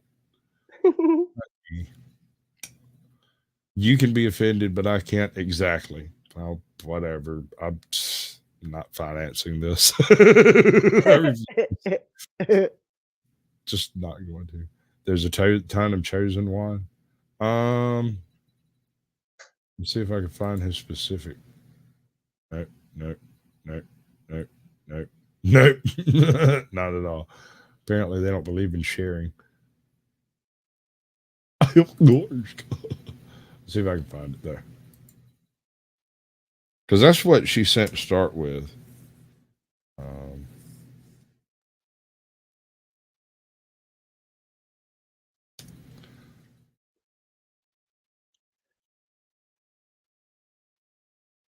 My channel is random photography and video that's compiled on the run and unedited. Well, until lately.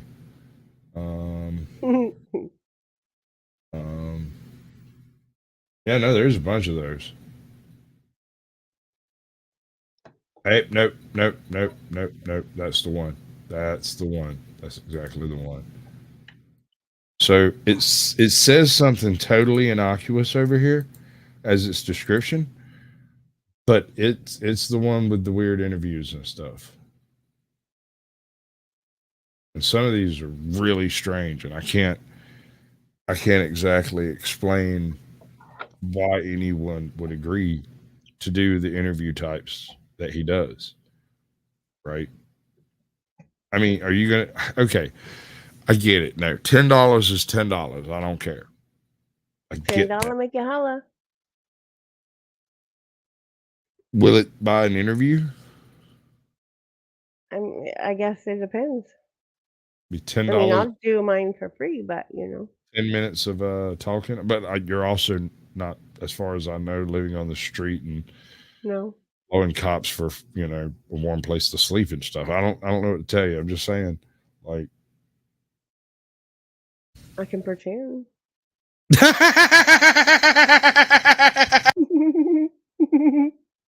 You don't know me. I can do anything.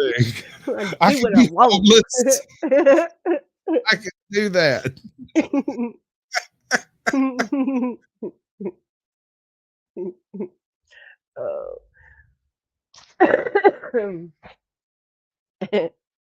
Oh Lord.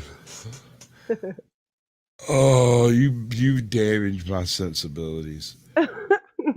You damaged my delicate sensibilities. No, I improve it. Is that what that is? Yes. It hurts. I don't like it. All right, I think we're gonna call it. Okay. I ain't really got. I'm not gonna dive off into the freaking deep end again and catch another right that quick. I've already got one. 2 ain't gonna do. I might wake up with another one when I get up. You know how this goes. You find a really interesting video and they're like, nope. Why? Don't know. I mean, you knew it though. Well, and you still did it. Do what? I said you knew it and you still did it. I knew it was possible. The thing is It was very likely, very highly. it was more likely than the other things I looked at. Yes. What? Yes. But the quality was also much better, of course, which these things goes hand in hand. And I thought it was a little too glossy for my taste. There's something wrong with me. I don't know what. Are you going to do the talk out tonight, or you want me to do it? Oh, you got it. Oh, I got this. Mhm. All right. All right, ladies and gentlemen, that has been my show for tonight. I have been Sasquatch. She has been Ajot, and we have been here for like 3 hours now. I have various things I would really rather go do, like bathroom breaks and having things to drink. These are all excellent. Good evening, and welcome to the there's like creepy. Oh, what's happening? Oh, freak out. Oh, whew. Good God, I can't do that but once a year.